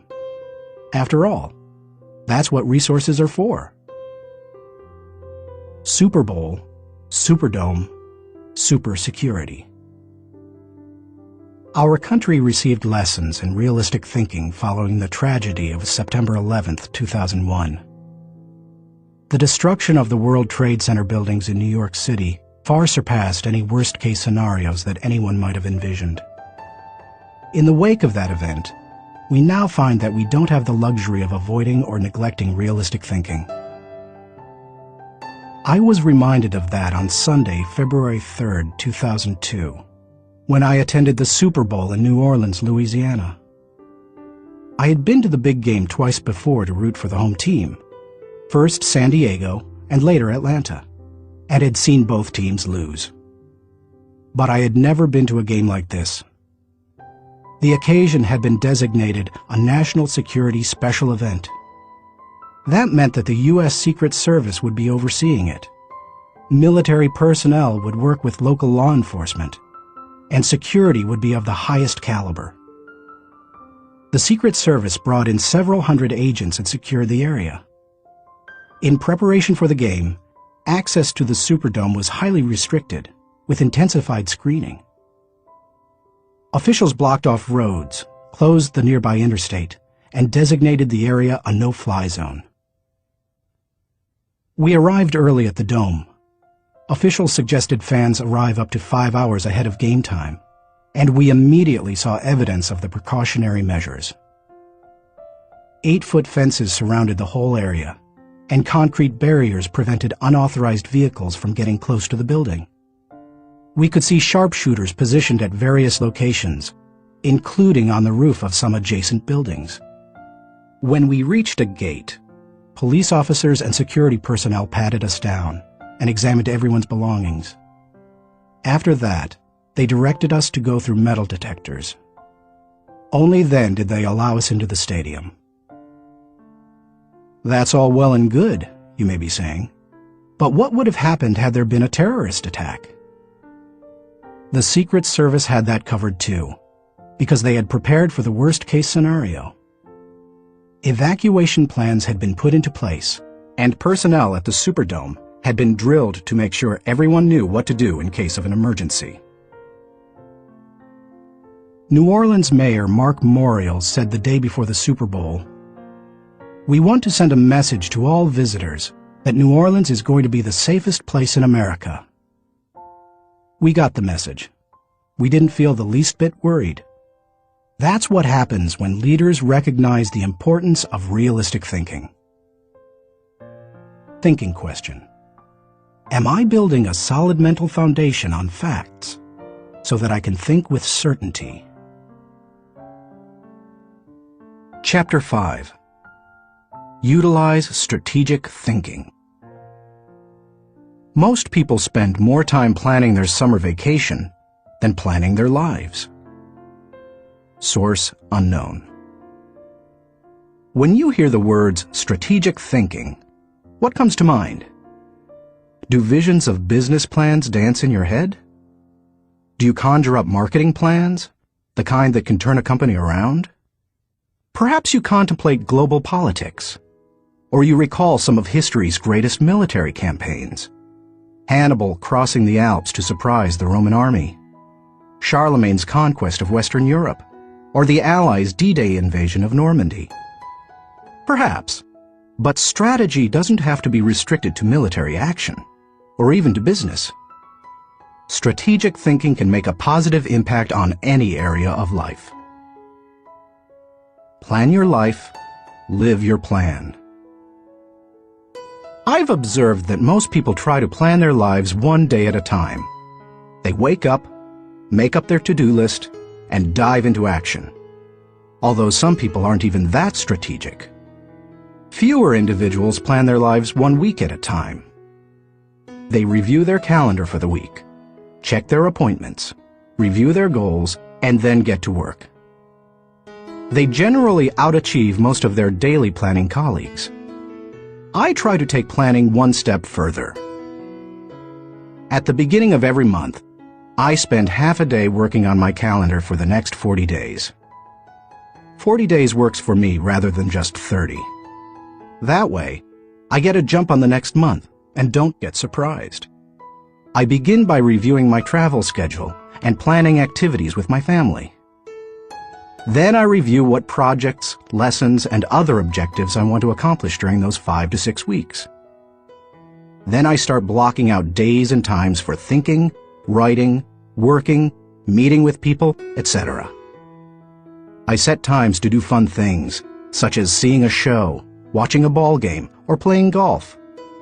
I also set aside small blocks of time to compensate for the unexpected.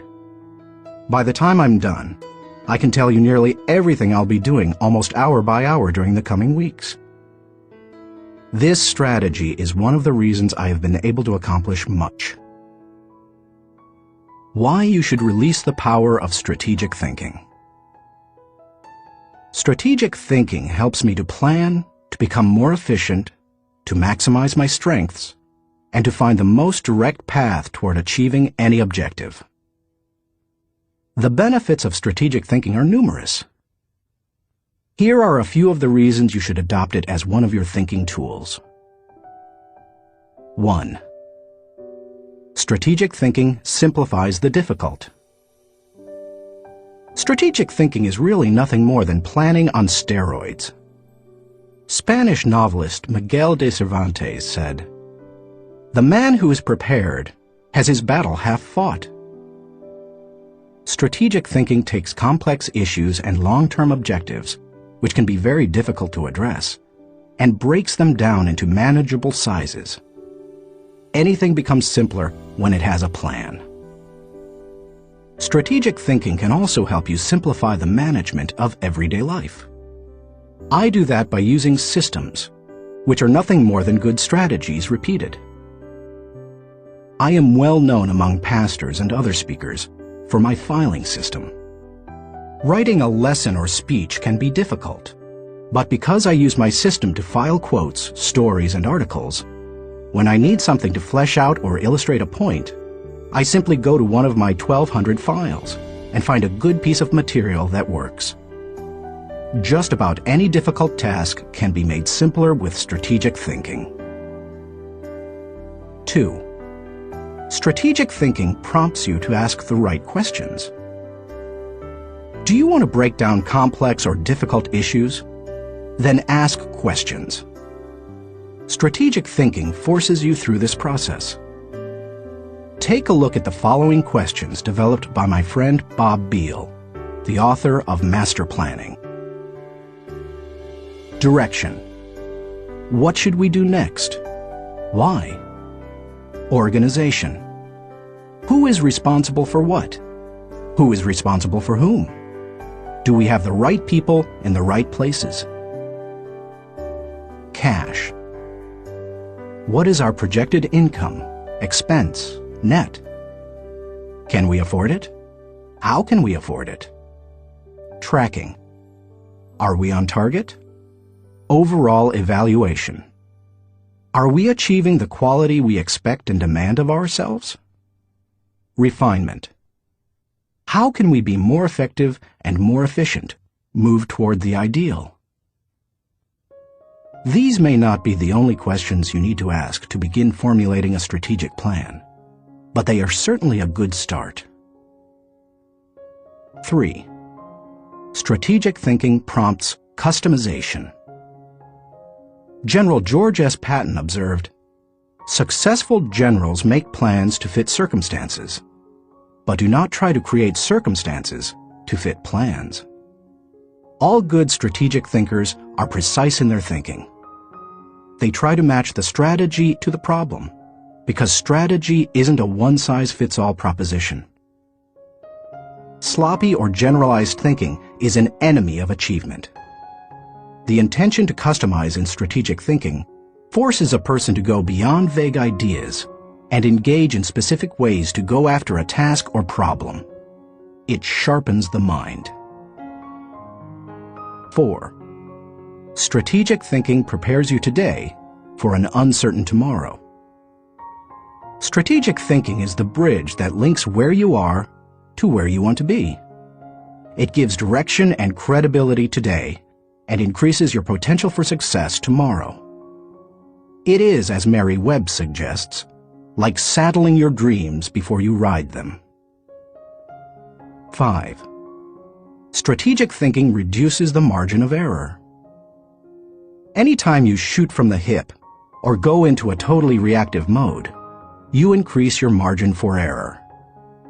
It's like a golfer stepping up to a golf ball and hitting it before lining up the shot.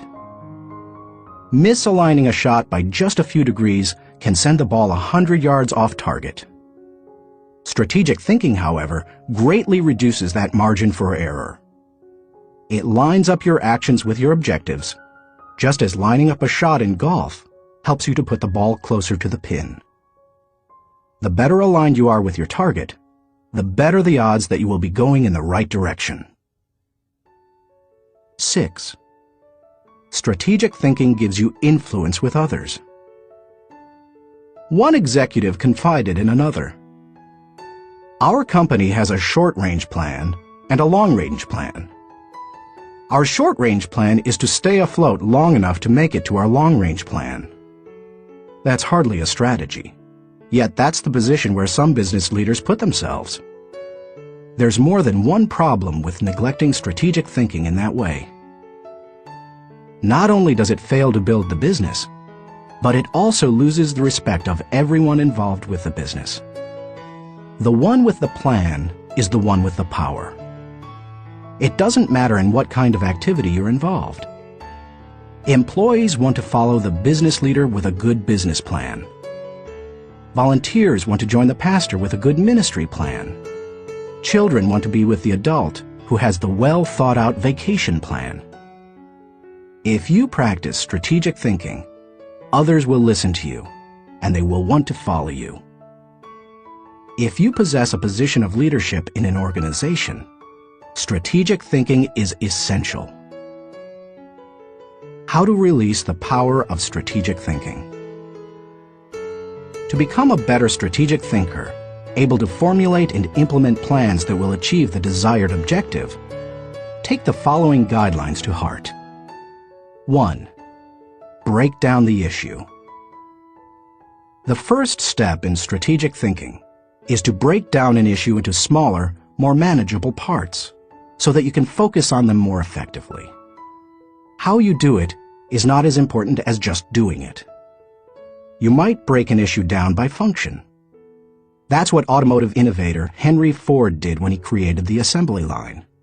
And that's why he said, "Nothing is particularly hard if you divide it into small jobs."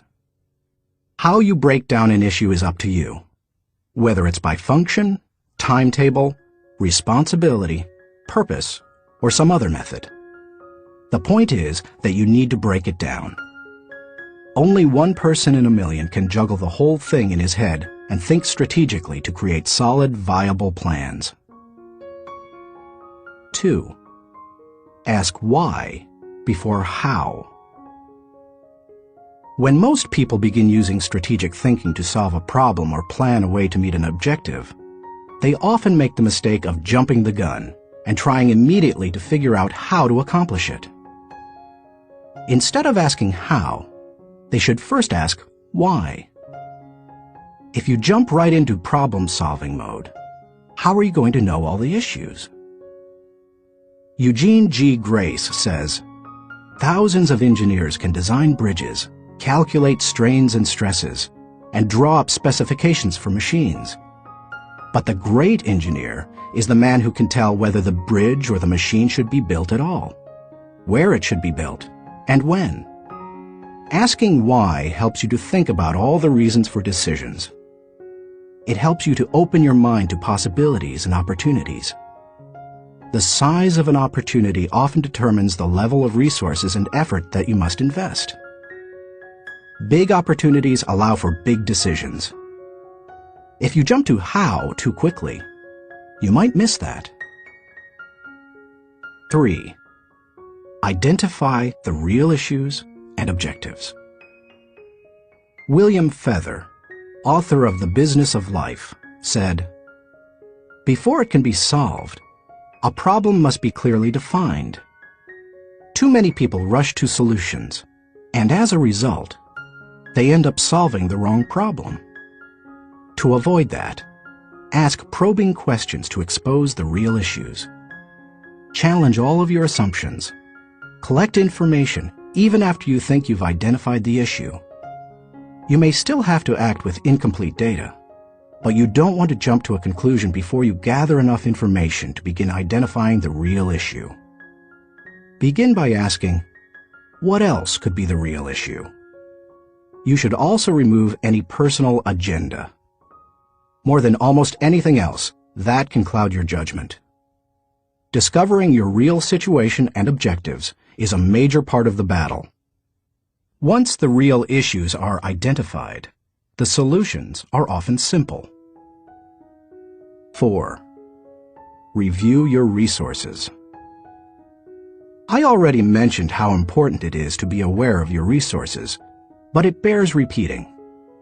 A strategy that doesn't take into account resources is doomed to failure. Take an inventory. How much time do you have? How much money?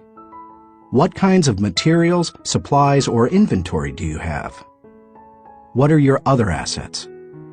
What liabilities or obligations will come into play? Which people on the team can make an impact? You know your own organization and profession. Figure out what resources you have at your disposal. 5.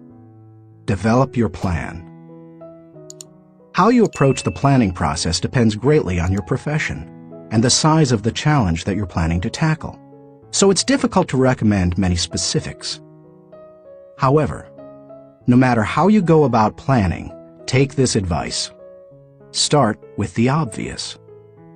When you tackle an issue or plan that way, it brings unity and consensus to the team, because everyone sees those things. Obvious elements build mental momentum and initiate creativity and intensity. The best way to create a road to the complex is to build on the fundamentals. 6. Put the right people in the right place. It's critical that you include your team as part of your strategic thinking. Before you can implement your plan, you must make sure that you have the right people in place. Even the best strategic thinking won't help if you don't take into account the people part of the equation. Look what happens if you miscalculate. Wrong person. Problems instead of potential. Wrong place. Frustration instead of fulfillment. Wrong plan. Grief instead of growth. Everything comes together, however, when you put together all three elements: the right person, the right place, and the right plan. 7. Keep repeating the process. My friend Olin Hendricks remarked, "Strategic thinking is like showering. You have to keep doing it." If you expect to solve any major problem once, you're in for disappointment. Little things such as filing or shopping systematically can be won easily through systems and personal discipline. But major issues need major strategic thinking time. What Thane Yost said is really true. The will to win is worthless if you do not have the will to prepare. If you want to be an effective strategic thinker, then you need to become a continuous strategic thinker. As I was working on this chapter, I came across an article in my local paper on the celebration of the Jewish Passover and how millions of American Jews read the order of service for their Seder, or Passover meal, from a small booklet produced by Maxwell House Coffee. For more than 70 years, the coffee company has produced the booklet, called a Haggadah, and during those years, it has distributed more than 40 million copies of it. I remember using them all my life, said Regina Witt, who is in her 50s. So does her mother, who is almost 90. It's our tradition. I think it would be very strange not to use them. So how did Maxwell House come to supply the booklets? It was the result of strategic thinking. 80 years ago, marketing man Joseph Jacobs advised that the company could sell coffee during Passover if the product were certified kosher by a rabbi. Since 1923, Maxwell House Coffee has been certified kosher for Passover. And then Jacobs suggested that if they gave away the Haggadah booklets, they could increase sales. They've been creating the booklets and selling coffee during Passover ever since. That's what can happen when you unleash the power of strategic thinking. Thinking question. Am I implementing strategic plans that give me direction for today and increase my potential for tomorrow? Chapter 6. Explore possibility thinking. Nothing is so embarrassing as watching someone do something that you said could not be done. Sam Ewing. People who embrace possibility thinking are capable of accomplishing tasks that seem impossible because they believe in solutions. Here are several reasons why you should become a possibility thinker. 1.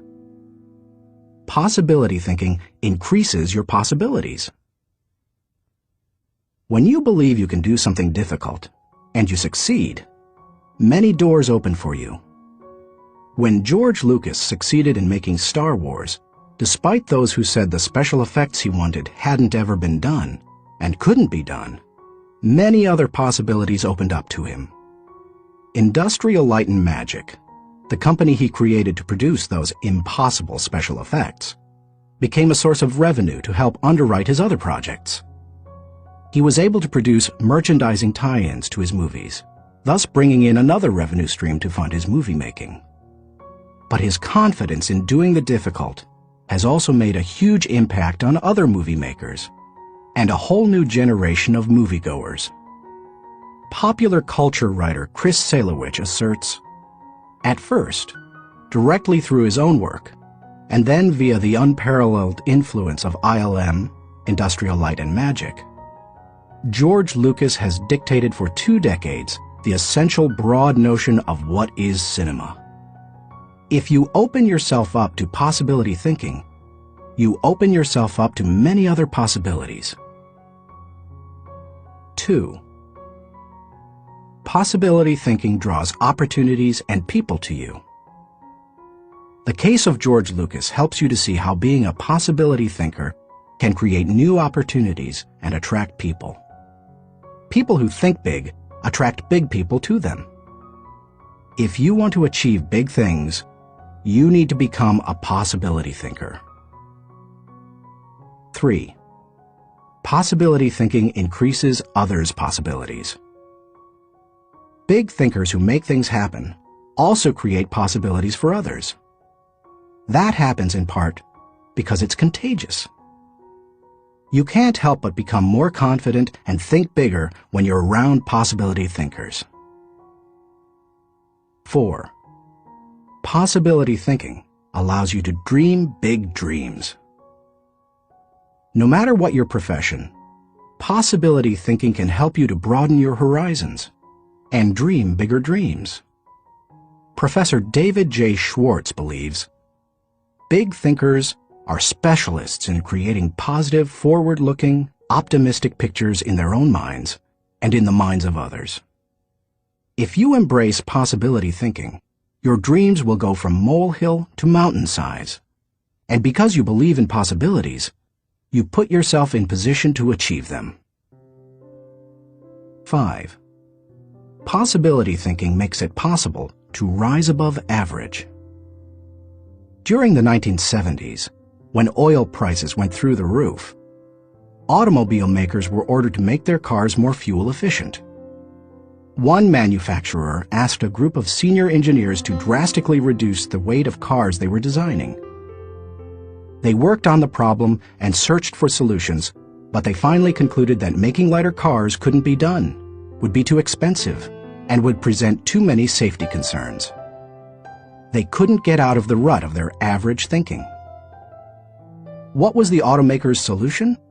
They gave the problem to a group of less experienced engineers. The new group found ways to reduce the weight of the company's automobiles by hundreds of pounds. Because they thought that solving the problem was possible, it was. Every time you remove the label of impossible from a task, you raise your potential from average to off the charts. 6. Possibility thinking gives you energy. A direct correlation exists between possibility thinking and the level of a person's energy. Who gets energized by the prospect of losing? If you know something can't succeed, how much time and energy are you willing to give it? Nobody goes looking for a lost cause. You invest yourself in what you believe can succeed. When you embrace possibility thinking, you believe in what you're doing, and that gives you energy.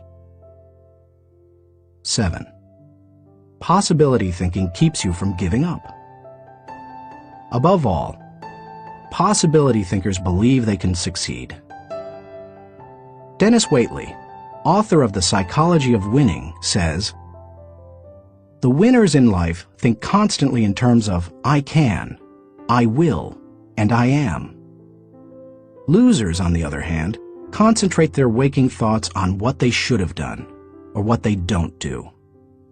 If you believe you can't do something, then it doesn't matter how hard you try, because you've already lost. If you believe you can do something, you have already won much of the battle." One of the people who showed himself to be a great possibility thinker in 2001 was New York Mayor Rudy Giuliani. In the hours following the World Trade Center tragedy, Giuliani not only led the city through the chaos of the disaster, but he instilled confidence in everyone he touched. Afterward, he gave some insight and perspective on his experience. "I was so proud of the people I saw on the street. No chaos, but they were frightened and confused. And it seemed to me that they needed to hear from my heart where I thought we were going. I was trying to think, where can I go for some comparison to this, some lessons about how to handle it? So I started thinking about Churchill, started thinking that we're going to have to rebuild the spirit of the city. And what better example than Churchill and the people of London during the Blitz in 1940, who had to keep up their spirit during this sustained bombing. It was a comforting thought." 16 hours after the plane struck the buildings in New York City, when Giuliani finally returned at 2:30 a.m. to his apartment for a rest, instead of sleeping, he read the World War II chapters of Churchill, a Biography by Roy Jenkins. He learned how Winston Churchill helped his people to see the possibilities and kept his people going. Inspired, Giuliani did the same for his own people 6 decades later.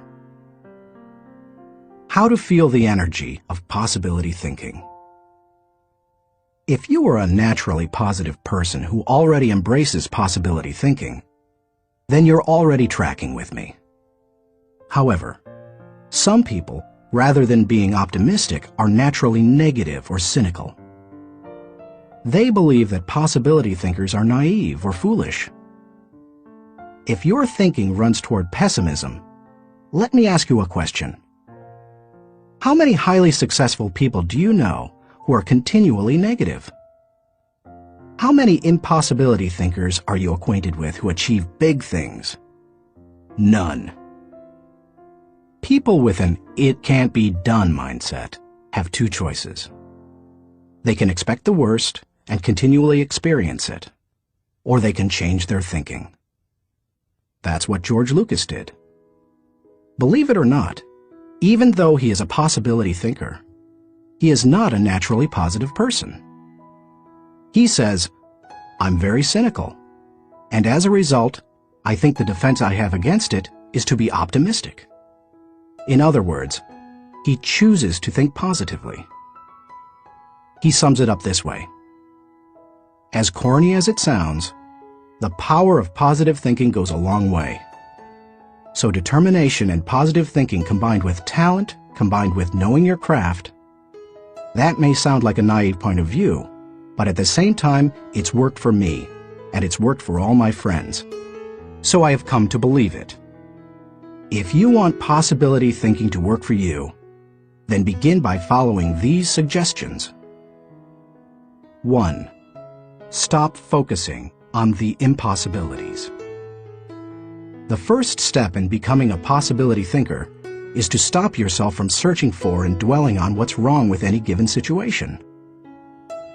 Sports psychologist Bob Rotella recounts, "I tell people, if you don't want to get into positive thinking, that's okay. Just eliminate all the negative thoughts from your mind, and whatever's left will be fine." If possibility thinking is new to you, you're going to have to give yourself a lot of coaching to eliminate some of the negative self-talk you may hear in your head. When you automatically start listing all the things that can go wrong, or all the reasons something can't be done, stop yourself and say, "Don't go there." Then ask, "What's right about this?" That will help to get you started. And if negativity is a really big problem for you, and pessimistic things come out of your mouth before you've even thought them through, you may need to enlist the aid of a friend or family member to alert you every time you utter negative ideas. 2. Stay away from the experts. So-called experts do more to shoot down people's dreams than just about anybody else. Possibility thinkers are very reluctant to dismiss anything as impossible. Rocket pioneer Wernher von Braun said, "I have learned to use the word impossible with the greatest of caution." And Napoleon Bonaparte declared, "The word impossible is not in my dictionary." If you feel you must take the advice of an expert, however, then heed the words of John Andrew Holmes, who asserted, "Never tell a young person that something cannot be done. God may have been waiting centuries for somebody ignorant enough of the impossible to do that thing." If you want to achieve something, give yourself permission to believe it is possible, no matter what experts might say. 3. Look for possibilities in every situation.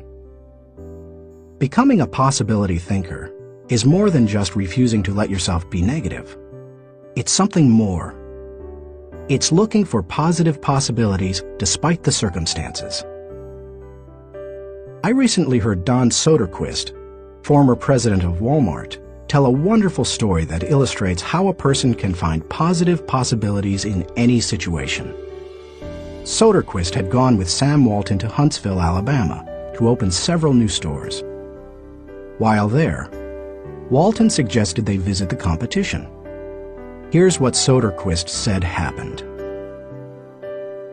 "We went into one store, and I have to tell you that it was the worst store I have ever seen in my life. It was terrible. There were no customers, There was no help on the floor. The aisles were cluttered with merchandise, empty shelves, dirty. It was absolutely terrible. He, Walton, walked one way, and I'd walked the other way, and we'd kind of meet out on the sidewalk. He said, "What'd you think, Don?" I said, "Sam, that is the absolutely worst store I've ever seen in my life. I mean, did you see the aisles?" He said, "Don, did you see the pantyhose rack?" I said, "No, I didn't, Sam. I must have gone on a different aisle than you. I didn't see that." He said, "That was the best pantyhose rack I've ever seen, Don." And he said, "I pulled the fixture out, and on the back was the name of the manufacturer. When we get back, I want you to call that manufacturer and have him come in and visit with our fixture people. I want to put that rack in our stores.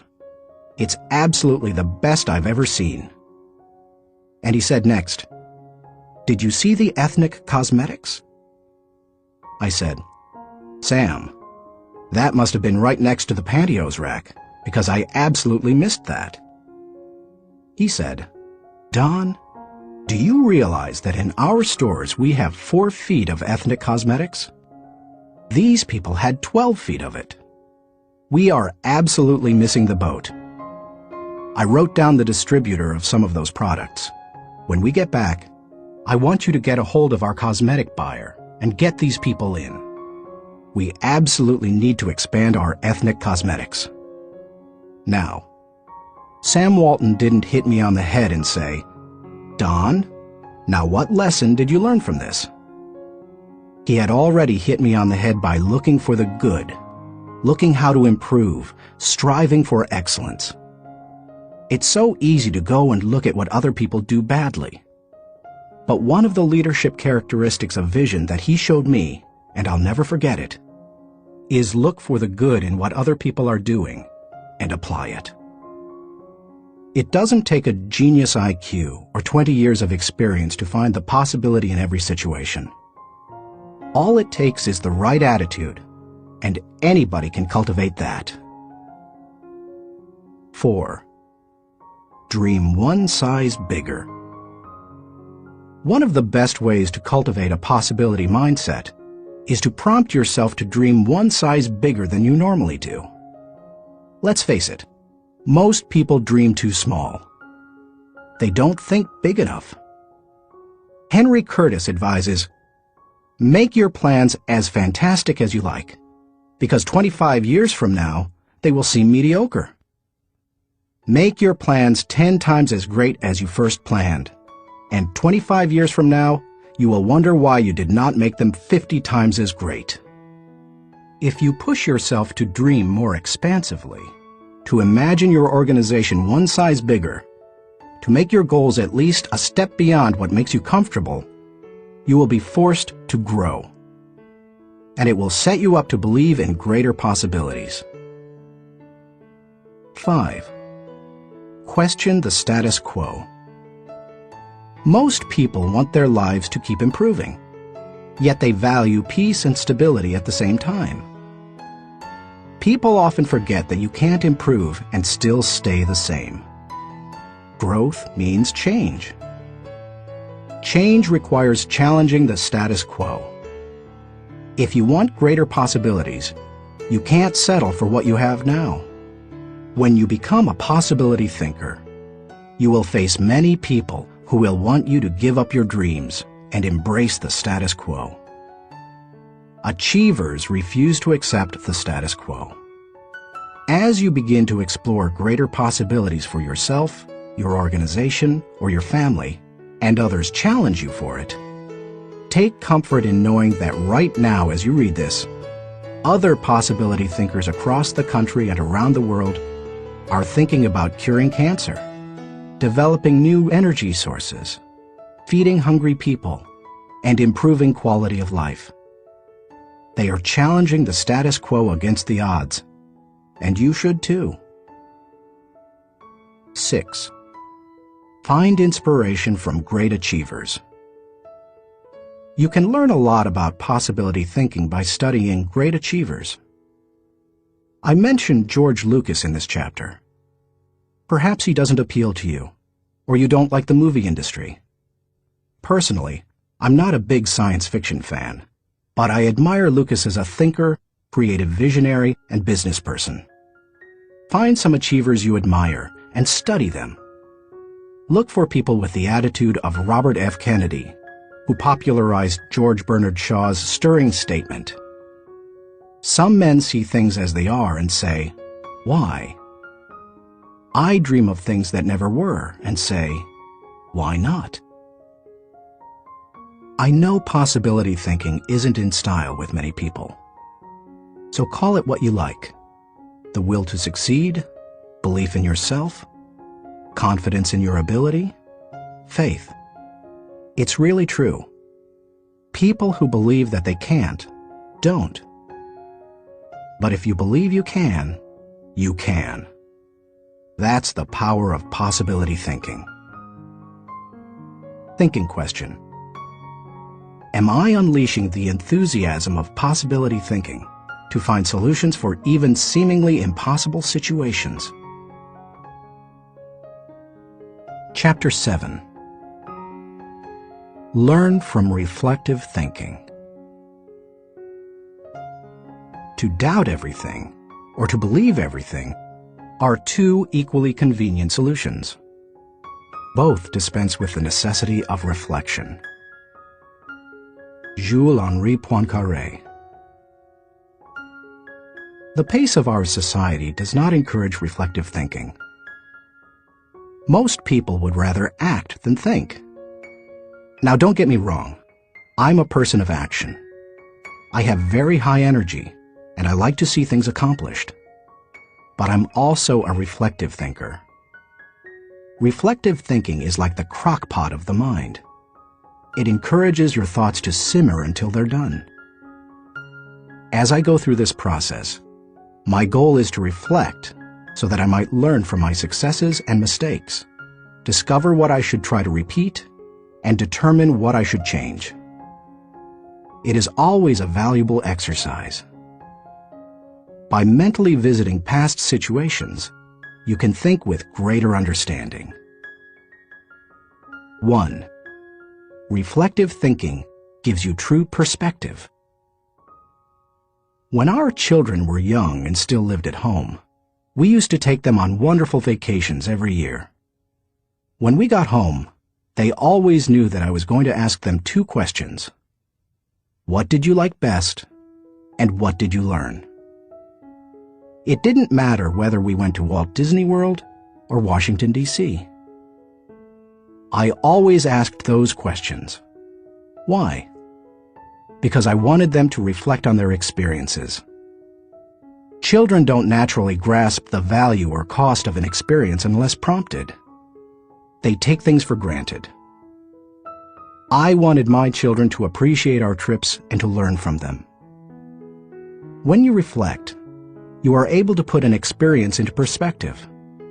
You are able to evaluate its timing, and you are able to gain a new appreciation for things that before went unnoticed.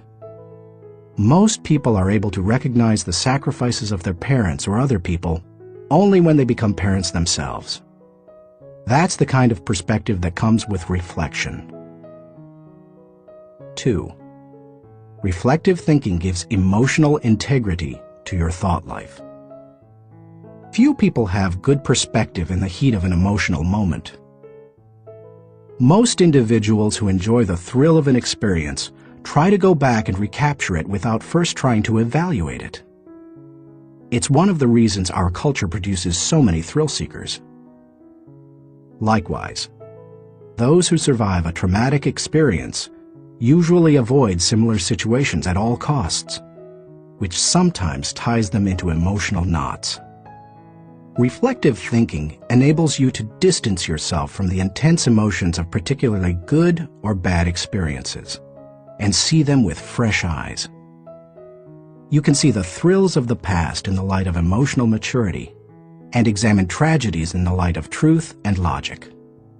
That process can help a person to stop carrying around a bunch of negative emotional baggage.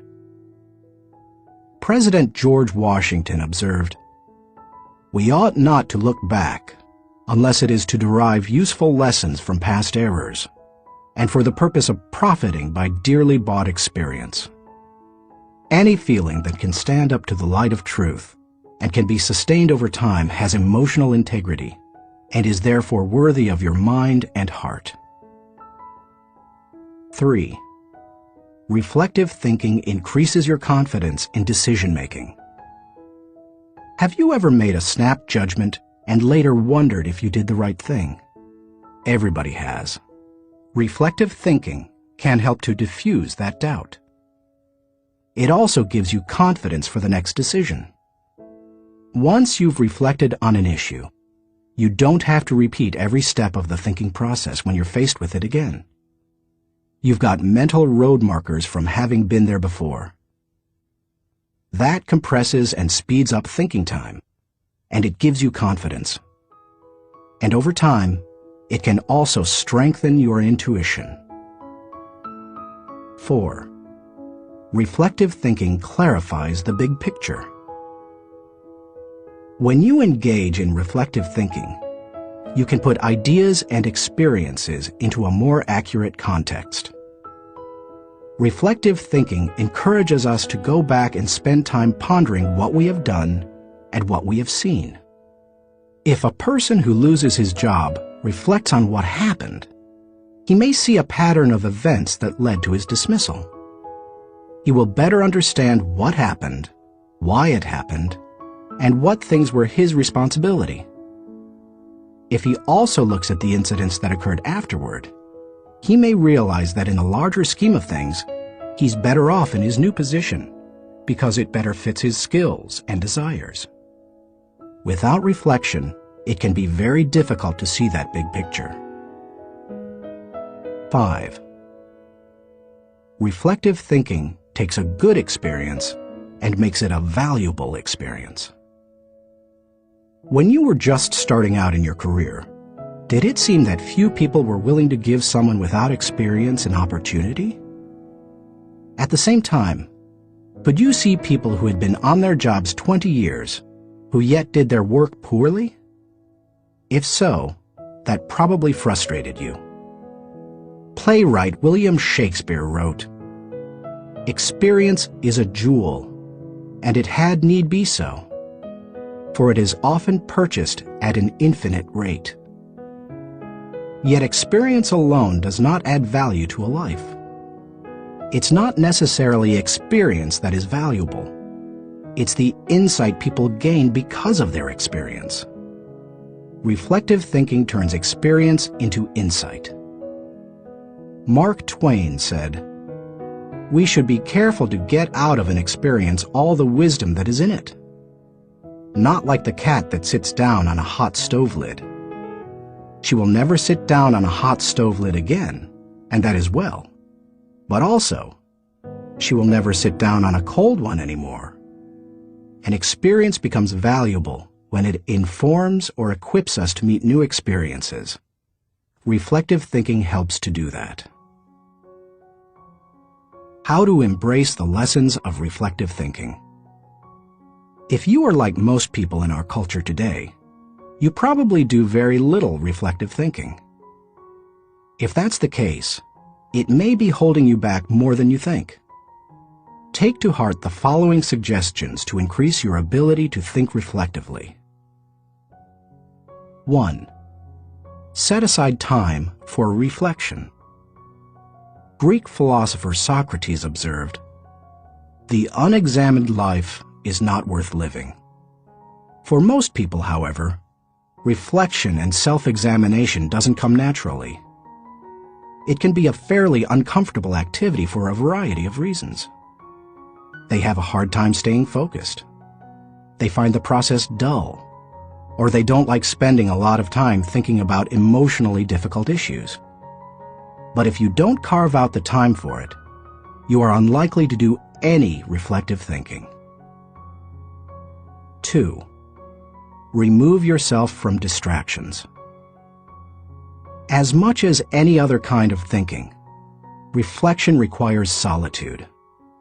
Distraction and reflection simply don't mix. It's not the kind of thing you can do well near a television, in a cubicle, while the phone is ringing, or with children in the same room. One of the reasons I've been able to accomplish much and keep growing personally is that I've not only set aside time to reflect, but I've separated myself from distractions for short blocks of time. 30 minutes in the spa, an hour outside on a rock in my backyard, or a few hours in a comfortable chair in my office. The place doesn't matter, as long as you remove yourself from distractions and interruptions. 3. Regularly review your calendar or journal. Most people use their calendar as a planning tool, which it is. But few people use it as a reflective thinking tool. What could be better, however, for helping you to review where you have been and what you have done, except maybe a journal? I'm not a journaler in the regular sense. I don't use writing to figure out what I'm thinking and feeling. Instead, I figure out what I'm thinking and feeling, and then I write down significant thoughts and action points. I file the thoughts so that I can quickly put my hands on them again. I immediately execute the action points or delegate them to someone else. Calendars and journals remind you of how you've spent your time, show you whether your activities match your priorities, and help you see whether you are making progress. They also offer you an opportunity to recall activities that you might not have had the time to reflect on previously. Some of the most valuable thoughts you've ever had may have been lost because you didn't give yourself the reflection time you needed. 4. Ask the right questions. The value you receive from reflecting will depend on the kinds of questions you ask yourself. The better the questions, the more gold you will mine from your thinking. When I reflect, I think in terms of my values, relationships, and experiences. Here are some sample questions. Personal growth. What have I learned today that will help me grow? How can I apply it to my life? When should I apply it? Adding value. To whom did I add value today? How do I know I added value to that person? Can I follow up and compound the positive benefit he or she received? Leadership. Did I lead by example today? Did I lift my people and organization to a higher level? What did I do, and how did I do it? Personal faith. Did I represent God well today? Did I practice the golden rule? Have I walked the second mile with someone? Marriage and family. Did I communicate love to my family today? How did I show that love? Did they feel it? Did they return it? Inner circle. Have I spent enough time with my key players? What can I do to help them be more successful? In what areas can I mentor them? Discoveries. What did I encounter today to which I need to give more thinking time? Are there lessons to be learned? Are there things to be done? How you organize your reflection time is up to you. You may want to adapt my pattern to your own values. Or you can try a system that my friend Dick Biggs uses. He creates 3 columns on a sheet of paper. Year, turning point, impact. This system is good for reflecting on the bigger picture. Dick used it to see patterns in his life, such as when he moved to Atlanta and was encouraged by a new teacher to write. You could just as easily write event, significance, and action point on a page to help you benefit from reflective thinking. The main thing is to create questions that work for you and write down any significant thoughts that come to you during the reflection time. 5. Cement your learning through action. Writing down the good thoughts that come out of your reflective thinking has value. But nothing helps you to grow like putting your thoughts into action. To do that, you must be intentional.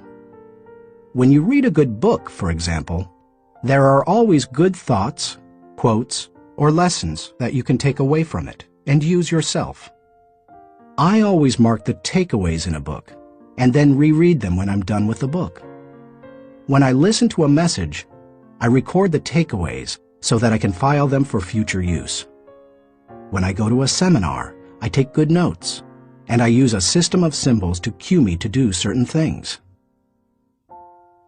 An arrow pointing to the right means to look at this material again.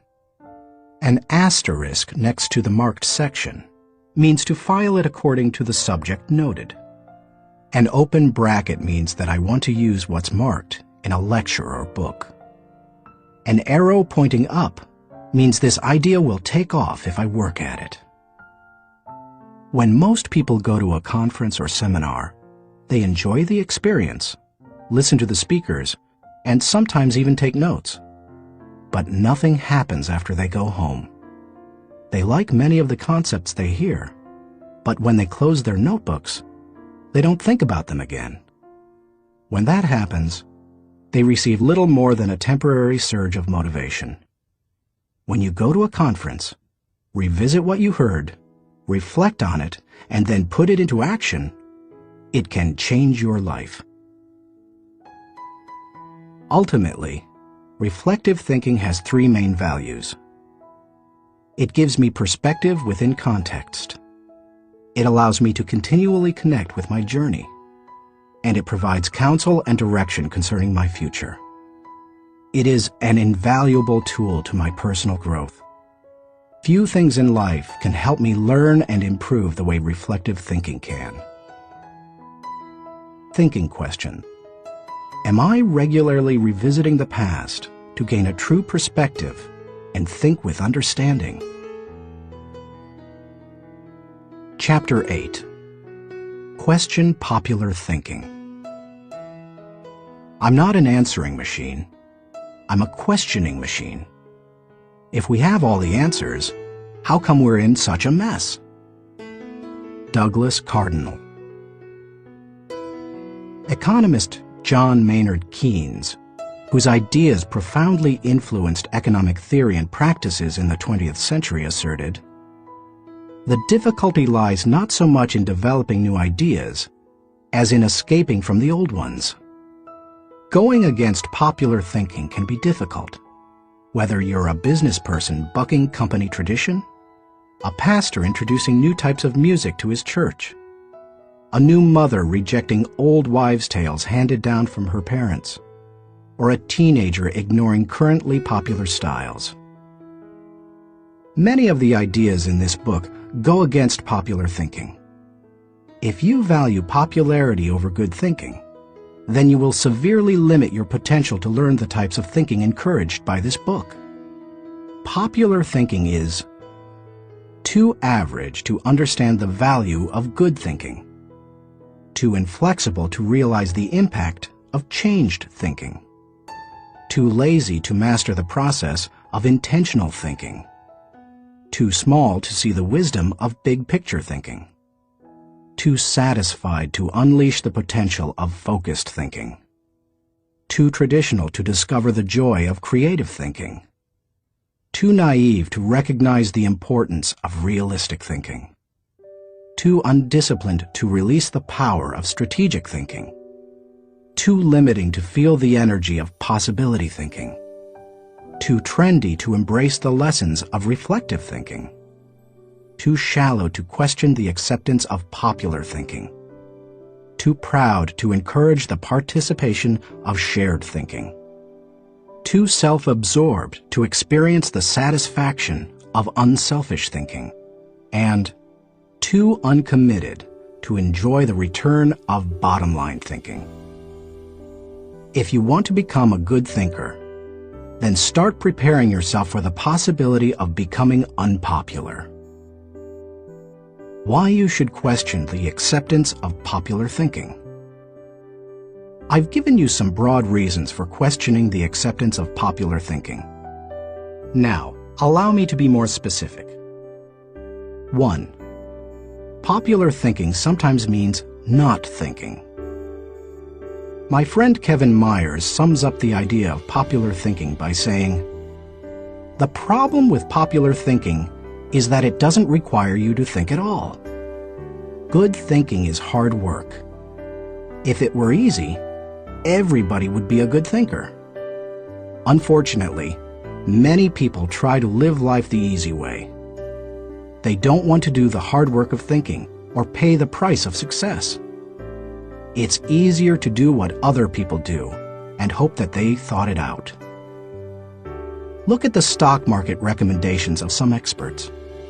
By the time they publish their picks, most are following a trend, not creating one or even riding its crest. The people who are going to make money on the stocks they recommend have already done so by the time the general public hears about it. When people blindly follow a trend, they're not doing their own thinking. 2. Popular thinking offers false hope. Benno Muller-Hill, a professor in the University of Cologne Genetics Department, tells how one morning in high school he stood last in a line of 40 students in the schoolyard. His physics teacher had set up a telescope so that his students could view a planet and its moons. The first student stepped up to the telescope. He looked through it, but when the teacher asked if he could see anything, the boy said no. His nearsightedness hampered his view. The teacher showed him how to adjust the focus, and the boy finally said he could see the planet and moons. One by one, the students stepped up to the telescope and saw what they were supposed to see. Finally, the second-to-last student looked into the telescope and announced that he could not see anything. "You idiot," shouted the teacher. "You have to adjust the lenses." The student tried, but he finally said, "I still can't see anything. It is all black." The teacher, disgusted, looked through the telescope himself, and then looked up with a strange expression. The lens cap still covered the telescope. None of the students had been able to see anything. Many people look for safety and security in popular thinking. They figure that if a lot of people are doing something, then it must be right. It must be a good idea. If most people accept it, then it probably represents fairness, equality, compassion, and sensitivity, right? Not necessarily. Popular thinking said the Earth was the center of the universe. Yet Copernicus studied the stars and planets and proved mathematically that the Earth and the other planets in our solar system revolved around the sun. Popular thinking said surgery didn't require clean instruments. Yet Joseph Lister studied the high death rates in hospitals and introduced antiseptic practices that immediately saved lives. Popular thinking said that women shouldn't have the right to vote. Yet people like Emmeline Pankhurst and Susan B. Anthony fought for and won that right. Popular thinking put the Nazis into power in Germany. Yet Hitler's regime murdered millions and nearly destroyed Europe. We must always remember there is a huge difference between acceptance and intelligence. People may say that there's safety in numbers, but that's not always true. Sometimes it's painfully obvious that popular thinking isn't good and right. Other times, it's less evident. For example, consider the staggering number of people in the United States who have run up large amounts of debt on their credit cards. Anyone who is financially astute will tell you that's a bad idea. Yet millions follow right along with the popular thinking of buy now, pay later. And so they pay and pay and pay. Many promises of popular thinking ring hollow. Don't let them fool you. 3. Popular thinking is slow to embrace change. Popular thinking loves the status quo. It puts its confidence in the idea of the moment and holds on to it with all its might. As a result, It resists change and dampens innovation. Donald M. Nelson, former president of the Society of Independent Motion Picture Producers, criticized popular thinking when he asserted, "We must discard the idea that past routine, past ways of doing things are probably the best ways. On the contrary, we must assume that there is probably a better way to do almost everything. We must stop assuming that a thing which never has been done before probably cannot be done at all." 4. Popular thinking brings only average results. The bottom line? Popular thinking brings mediocre results. Here is popular thinking in a nutshell. Popular equals normal equals average. It's the least of the best and the best of the least. We limit our success when we adopt popular thinking. It represents putting in the least energy to just get by. You must reject common thinking if you want to accomplish uncommon results. How to question the acceptance of popular thinking. Popular thinking has often proved to be wrong and limiting. Questioning it isn't necessarily hard once you cultivate the habit of doing so. The difficulty is in getting started. Begin by doing the following things. 1. Think before you follow. Many individuals follow others almost automatically. Sometimes they do so because they desire to take the path of least resistance. Other times they fear rejection, or they believe there's wisdom in doing what everyone else does. But if you want to succeed, you need to think about what's best, not what's popular. Challenging popular thinking requires a willingness to be unpopular and go outside of the norm. Following the tragedy of September 11, 2001, for example, few people willingly chose to travel by plane. But that was the best time to travel. Crowds were down, security was up, and airlines were cutting prices. About a month after the tragedy, my wife Margaret and I heard that Broadway shows had lots of seats and many New York hotel rooms remained empty. Popular thinking said, "Stay away from New York." We used that as an opportunity. We got cheap plane tickets to the city, booked a room in a great hotel for about half price, and got tickets to the most sought-after show, The Producers. As we took our seats in the theater, we sat next to a woman beside herself with excitement. "I can't believe I'm finally here," she said to us. "I've waited so long. This is the best show on Broadway, and the hardest to get tickets to." Then she turned to look me in the eye and said, "I've had my tickets for a year and a half waiting to see this show. How long ago did you get yours?"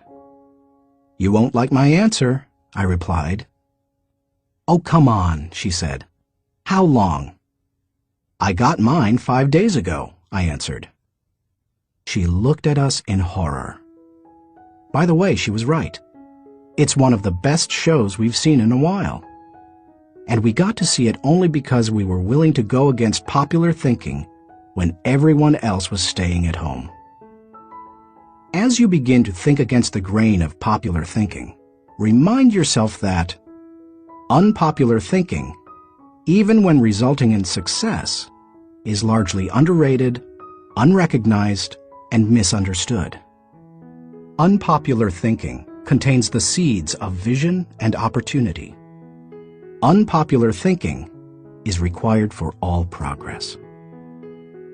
The next time you feel ready to conform to popular thinking on an issue, stop and think. You may not want to create change for its own sake, but you certainly don't want to blindly follow just because you haven't thought about what's best.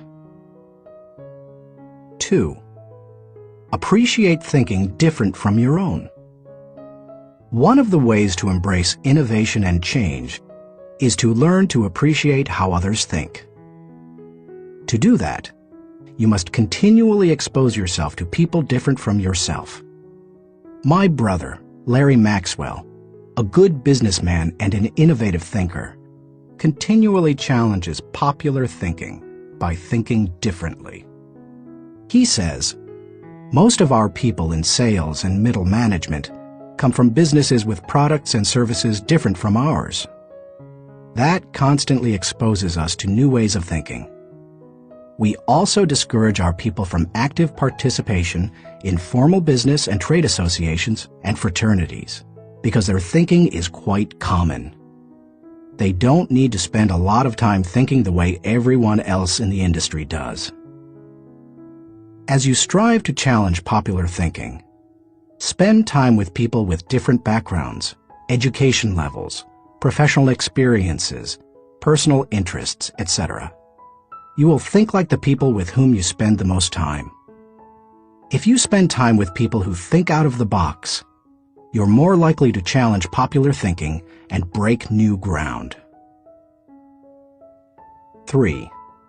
Continually question your own thinking.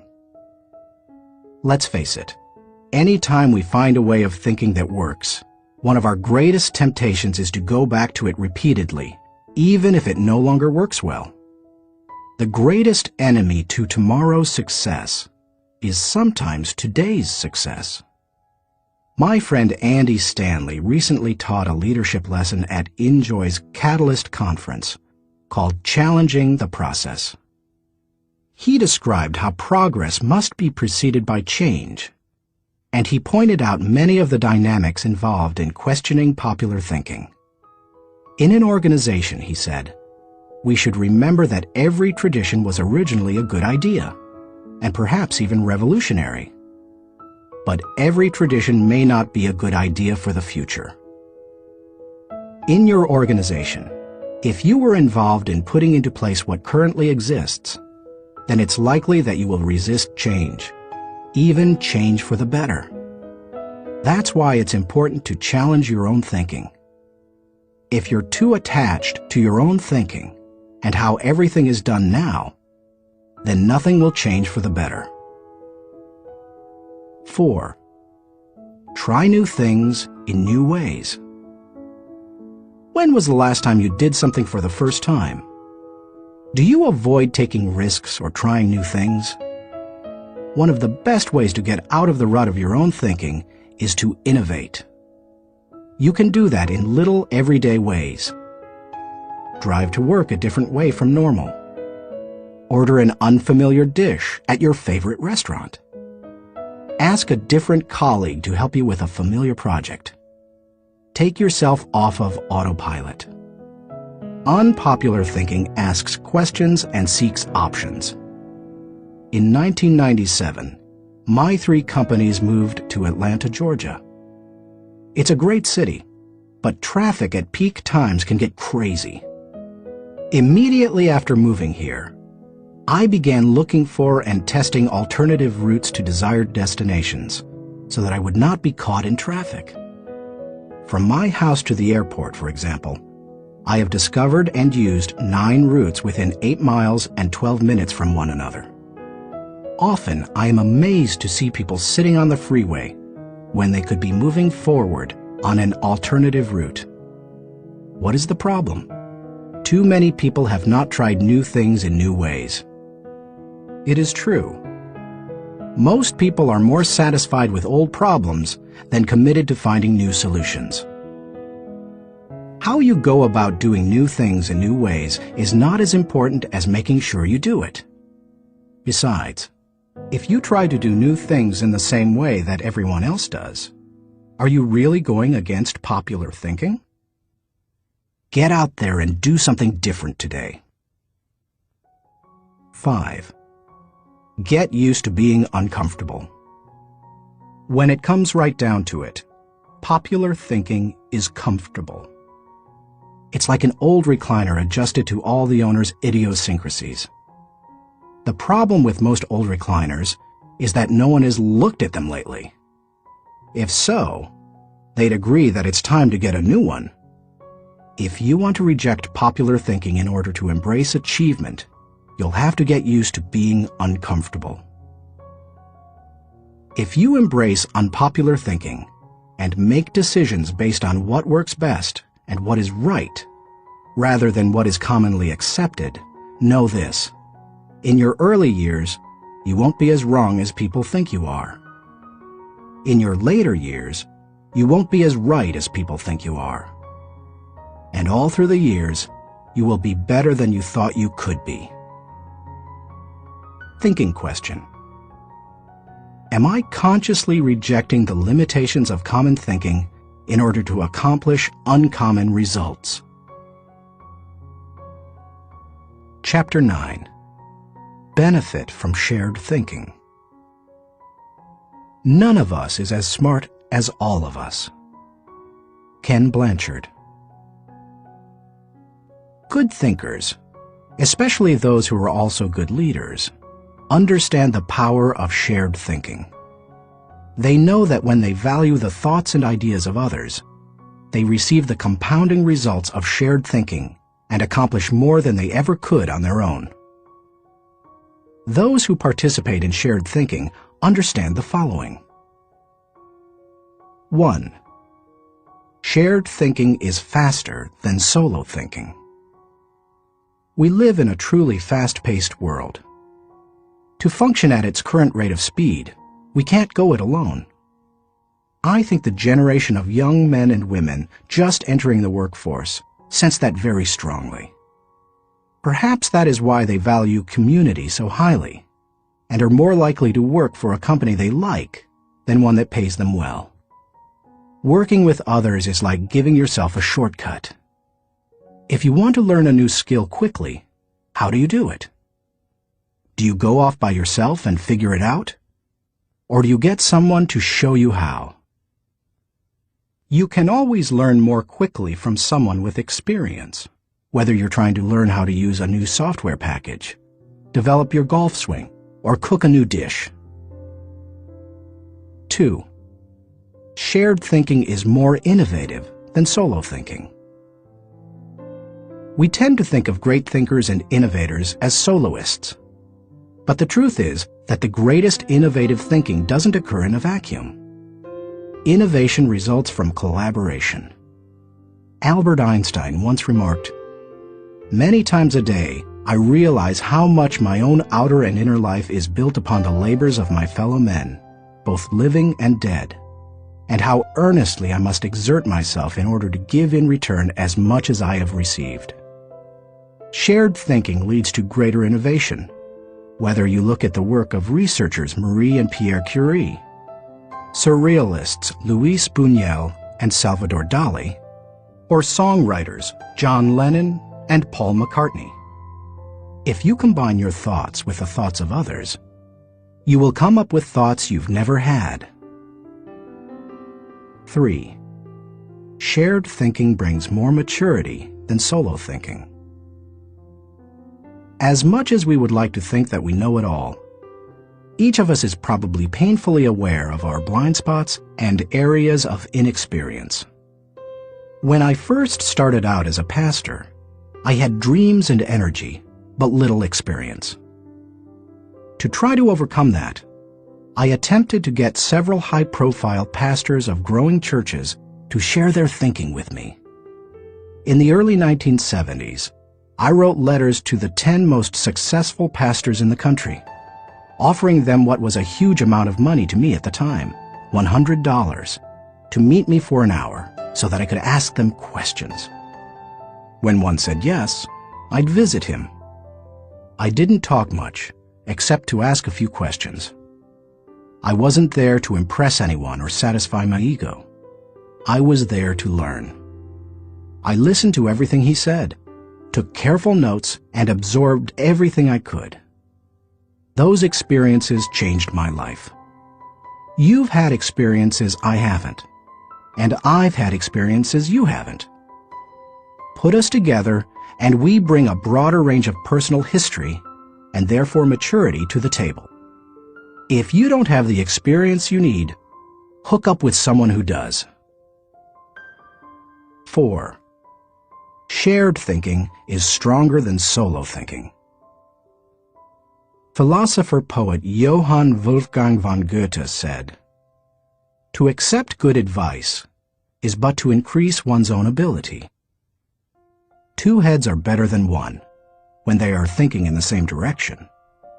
It's like harnessing two horses to pull a wagon. They are stronger pulling together than either is individually. But did you know that when they pull together, they can move more weight than the sum of what they can move individually? A synergy comes from working together. That same kind of energy comes into play when people think together. 5. Shared thinking returns greater value than solo thinking. Because shared thinking is stronger than solo thinking, it's obvious that it yields a higher return. That happens because of the compounding action of shared thinking. But it also offers other benefits. The personal return you receive from shared thinking and experiences can be great. Clarence Francis sums up the benefits in the following observation.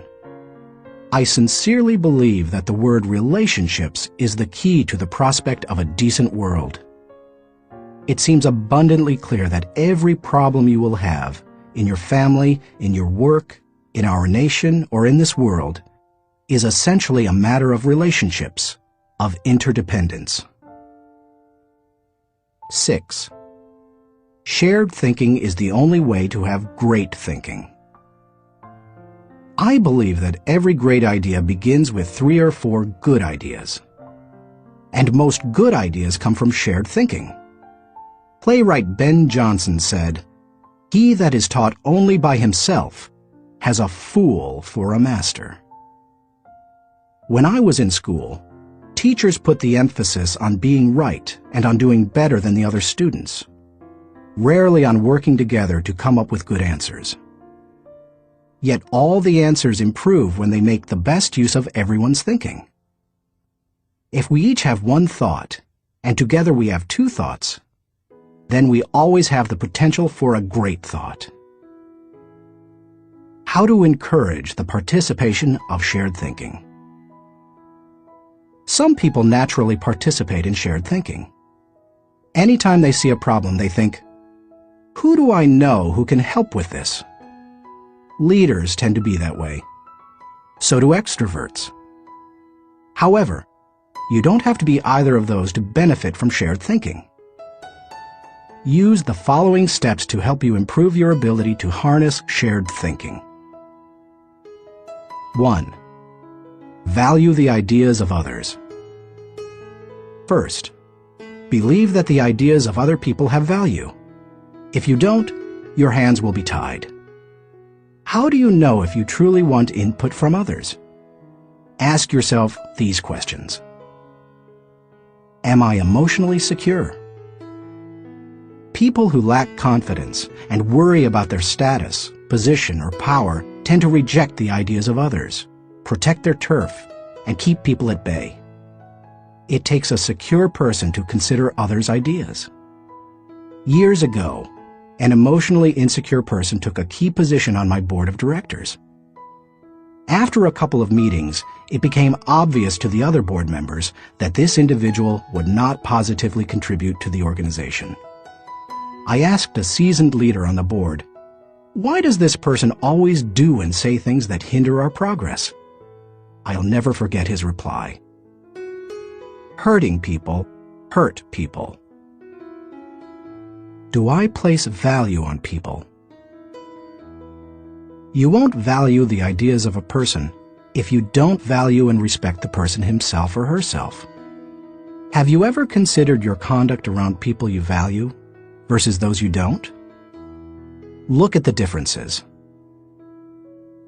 If I value people, I want to spend time with them.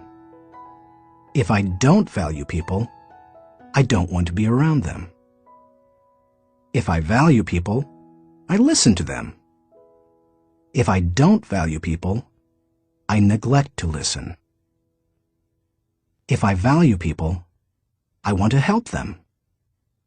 If I don't value people, I don't offer them help. If I value people, I am influenced by them. If I don't value people, I ignore them. If I value people, I respect them. If I don't value people, I am indifferent. Do I value the interactive process? A wonderful synergy often occurs as the result of shared thinking. It can take you places you've never been. Publisher Malcolm Forbes asserted, "Listening to advice often accomplishes far more than heeding it." I must say, I didn't always value shared thinking. For many years, I tended to withdraw when I wanted to develop ideas. Only reluctantly did I work on ideas with others. When a colleague challenged me on this, I started to analyze my hesitancy. I realized that it went back to my college experience. Some days in the classroom, I could tell that a teacher was unprepared to lecture, and instead spent the class time asking us to give our uninformed opinions on a subject. Most of the time, the opinions seemed no better than mine. I had come to class so that the professor could teach me. I realized that the process of shared ideas wasn't the problem. It was who was doing the talking. Shared thinking is only as good as the people doing the sharing. Since learning that lesson, I have embraced the interactive process, and now I believe it is one of my strengths. Still, I always think about whom I bring around the table for a shared thinking session. I'll tell you my guidelines for whom I invite later in this chapter. You must open yourself up to the idea of sharing ideas before you will engage in the process of shared thinking. 2. Move from competition to cooperation. Jeffrey J. Fox, author of How to Become CEO, says, "Always be on the lookout for ideas. Be completely indiscriminate as to the source. Get ideas from customers, children, competitors, other industries, or cab drivers. It doesn't matter who thought of an idea." A person who values cooperation desires to complete the ideas of others, not compete with them. If someone asks you to share ideas, focus on helping the team, not getting ahead personally. And if you are the one who brings people together to share their thoughts, praise the idea more than the source of the idea. If the best idea always wins, rather than the person who offered it, then all will share their thoughts with greater enthusiasm. 3. Have an agenda when you meet. I enjoy spending time with certain people, whether we discuss ideas or not. My wife Margaret, my children, my grandchildren, my parents. Though we often do discuss ideas, it doesn't bother me if we don't. We are family. When I spend time with nearly anyone else in my life, however, I have an agenda. I know what I want to accomplish. The more I respect the wisdom of the person, the more I listen. For example, when I meet with someone I'm mentoring, I let the person ask the questions, but I expect to do most of the talking. When I meet with someone who mentors me, like Bill Bright, I mostly keep my mouth shut. In other relationships, the give and take is more even. But no matter with whom I meet, I have a reason for getting together, and I have an expectation for what I'll give to it and get from it. That's true whether it's for business or pleasure.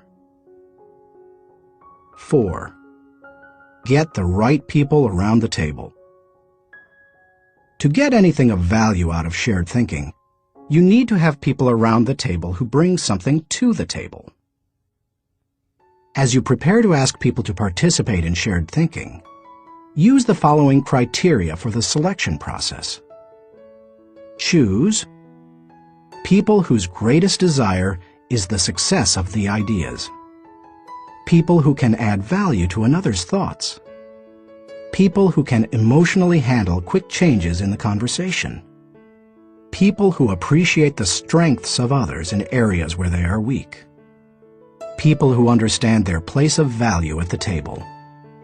People who place what is best for the team before themselves. People who can bring out the best thinking in the people around them. People who possess maturity, experience, and success in the issue under discussion. People who will take ownership and responsibility for decisions. People who will leave the table with a we attitude, not a me attitude. Too often we choose our brainstorming partners based on feelings of friendship or circumstances or convenience. But that doesn't help us to discover and create the ideas of the highest order. Who we invite to the table makes all the difference. 5. Compensate good thinkers and collaborators well. Successful organizations practice shared thinking. If you lead an organization, department, or team, then you can't afford to be without people who are good at shared thinking. As you recruit and hire, look for good thinkers who value others, have experience with the collaborative process, and are emotionally secure. Then, pay them well, and challenge them to use their thinking skills and share their ideas often. Nothing adds value like a lot of good thinkers putting their minds together. No matter what you're trying to accomplish, you can do it better with shared thinking. That is why I spent much of my life teaching leadership. Good leadership helps to put together the right people at the right time for the right purpose so that everybody wins. All it takes is the right people and a willingness to participate in shared thinking. Thinking question. Am I consistently including the heads of others to think over my head and achieve compounding results? Chapter 10. Practice unselfish thinking. We cannot hold a torch to light another's path without brightening our own. Ben Sweetland. So far in this book, we've discussed many kinds of thinking that can help you to achieve more. Each of them has the potential to make you more successful. Now I want to acquaint you with a kind of thinking with the potential to change your life in another way. It might even redefine how you view success. Unselfish thinking can often deliver a return greater than any other kind of thinking. Take a look at some of its benefits. 1. Unselfish thinking brings personal fulfillment. Few things in life bring greater personal rewards than helping others. Charles H. Burr believed, "Getters generally don't get happiness.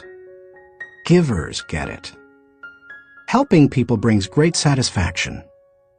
When you spend your day unselfishly serving others, at night you can lay down your head with no regrets and sleep soundly.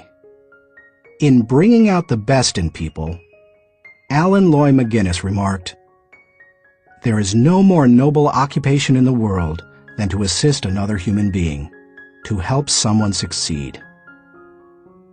Even if you have spent much of your life pursuing selfish gain, it's never too late to have a change of heart.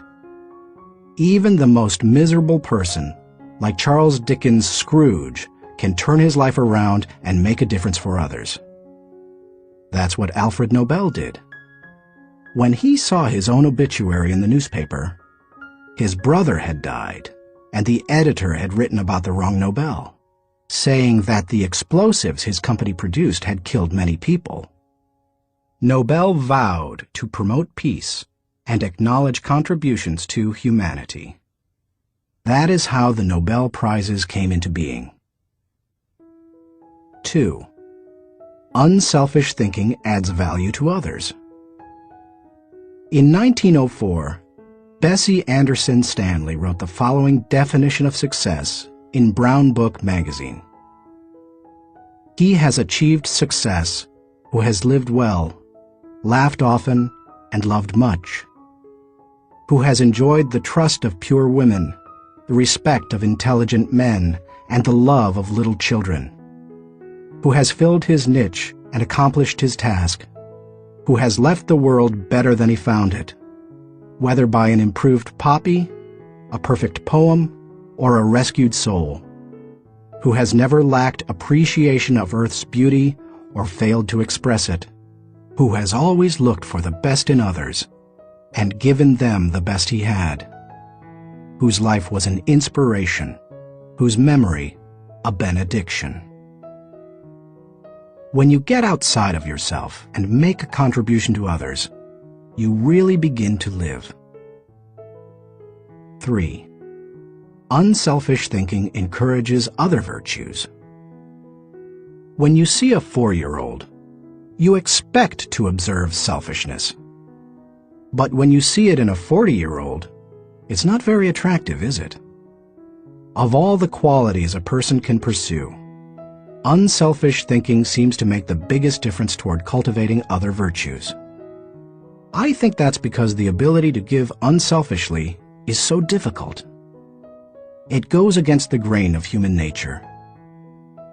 But if you can learn to think unselfishly and become a giver, then it becomes easier to develop many other virtues: gratitude, love, respect, patience, discipline, etc. 4. Unselfish thinking increases quality of life. The spirit of generosity created by unselfish thinking gives people an appreciation for life and an understanding of its higher values. Seeing those in need and giving to meet that need puts a lot of things into perspective. It increases the quality of life of the giver and the receiver. That's why I believe that there is no life as empty as the self-centered life. There is no life as centered as the self-empty life. If you want to improve your world, then focus your attention on helping others. 5. Unselfish thinking makes you part of something greater than yourself. Merck & Company, the global pharmaceutical corporation, has always seen itself as doing more than just producing products and making a profit. It desires to serve humanity. In the mid-1980s, the company developed a drug to cure river blindness, a disease that infects and causes blindness in millions of people, particularly in developing countries. While it was a good product, potential customers couldn't afford to buy it. So what did Merck do? It developed the drug anyway, and in 1987 announced that it would give the medicine free to anyone who needed it. As of 1998, the company had given more than 250 million tablets away. George W. Merck says, "We try never to forget that medicine is for the people. It is not for the profits. The profits follow, and if we have remembered that, they have never failed to appear." The lesson to be learned? Simple. Instead of trying to be great, be part of something greater than yourself. 6. Unselfish thinking creates a legacy. Jack Balasek, President and Chief Operating Officer of True North Communications, says, "Learn, earn, return. These are the 3 phases of life. The first third should be devoted to education. The second third to building a career and making a living. And the last third to giving back to others, returning something in gratitude. Each state seems to be a preparation for the next one. If you are successful, it becomes possible for you to leave an inheritance for others. But if you desire to do more, to create a legacy, then you need to leave that in others. When you think unselfishly and invest in others, you gain the opportunity to create a legacy that will outlive you. How to experience the satisfaction of unselfish thinking? I think most people recognize the value of unselfish thinking, and most would even agree that it's an ability they would like to develop. Many people, however, are at a loss concerning how to change their thinking. To begin cultivating the ability to think unselfishly, I recommend that you do the following. 1. Put others first. The process begins with realizing that everything is not about you. That requires humility and a shift in focus. In The Power of Ethical Management, Ken Blanchard and Norman Vincent Peale wrote, "People with humility don't think less of themselves. They just think of themselves less." If you want to become less selfish in your thinking, then you need to stop thinking about your wants and begin focusing on others' needs. Paul the Apostle exhorted, "Do nothing out of selfish ambition or vain conceit, but in humility consider others better than yourselves." Each of you should look not only to your own interests, but also to the interests of others. Make a mental and emotional commitment to look out for the interests of others. 2. Expose yourself to situations where people have needs. It's one thing to believe you are willing to give unselfishly. It's another to actually do it. To make the transition, you need to put yourself in a position where you can see people's needs and do something about it. The kind of giving you do isn't important at first. You can serve at your church, make donations to a food bank, volunteer professional services, or give to a charitable organization. The point is to learn how to give and to cultivate the habit of thinking like a giver. 3. Give quietly or anonymously. Once you have learned to give of yourself, then the next step is to learn to give when you cannot receive anything in return. It's almost always easier to give when you receive recognition for it than it is when no one is likely to know about it. The people who give in order to receive a lot of fanfare, however, have already received any reward they will get. There are spiritual, mental, and emotional benefits that come only to those who give anonymously. If you've never done it before, try it. 4. Invest in people intentionally. The highest level of unselfish thinking comes when you give of yourself to another person for that person's personal development or well-being. If you're married or a parent, you know this from personal experience. What does your spouse value most highly? Money in the bank or your time freely given? What would small children really rather have from you? A toy or your undivided attention? The people who love you would rather have you than what you can give them. If you want to become the kind of person who invests in people, then consider others and their journey so that you can collaborate with them. Each relationship is like a partnership created for mutual benefit. As you go into any relationship, think about how you can invest in the other person so that it becomes a win-win situation. Here is how relationships most often play out. I win, you lose, I win only once. You win, I lose, you win only once. We both win, we win many times. We both lose, goodbye partnership. The best relationships are win-win. Why don't more people go into relationships with that attitude? I'll tell you why. Most people want to make sure that they win first. Unselfish thinkers, on the other hand, go into a relationship and make sure that the other person wins first. And that makes all the difference. 5. Continually check your motives. Francois de la Rochefoucauld said, "What seems to be generosity is often no more than disguised ambition, which overlooks a small interest in order to secure a great one." The hardest thing for most people is fighting their natural tendency to put themselves first. That's why it's important to continually examine your motives to make sure you're not sliding backward into selfishness. Do you want to check your motives? then follow the modeling of Benjamin Franklin. Every day, he asked himself 2 questions. When he got up in the morning, he would ask, "What good am I going to do today?" And before he went to bed, he would ask, "What good have I done today?" If you can answer those questions with selflessness and integrity, you can keep yourself on track. Give while you live.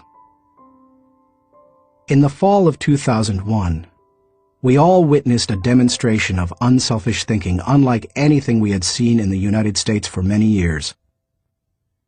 Who can forget the events of September 11th, 2001? I had just finished teaching a leadership lesson when my assistant Linda Eggers came into the studio to announce the tragic news. Like most Americans, I remained riveted to the television all day and heard the reports of the firefighters and police officers who raced into the World Trade Center towers to help others, never worrying about their own safety. In the days following the tragedy, millions of Americans expressed a great desire to do something that would help the situation. I had the same desire.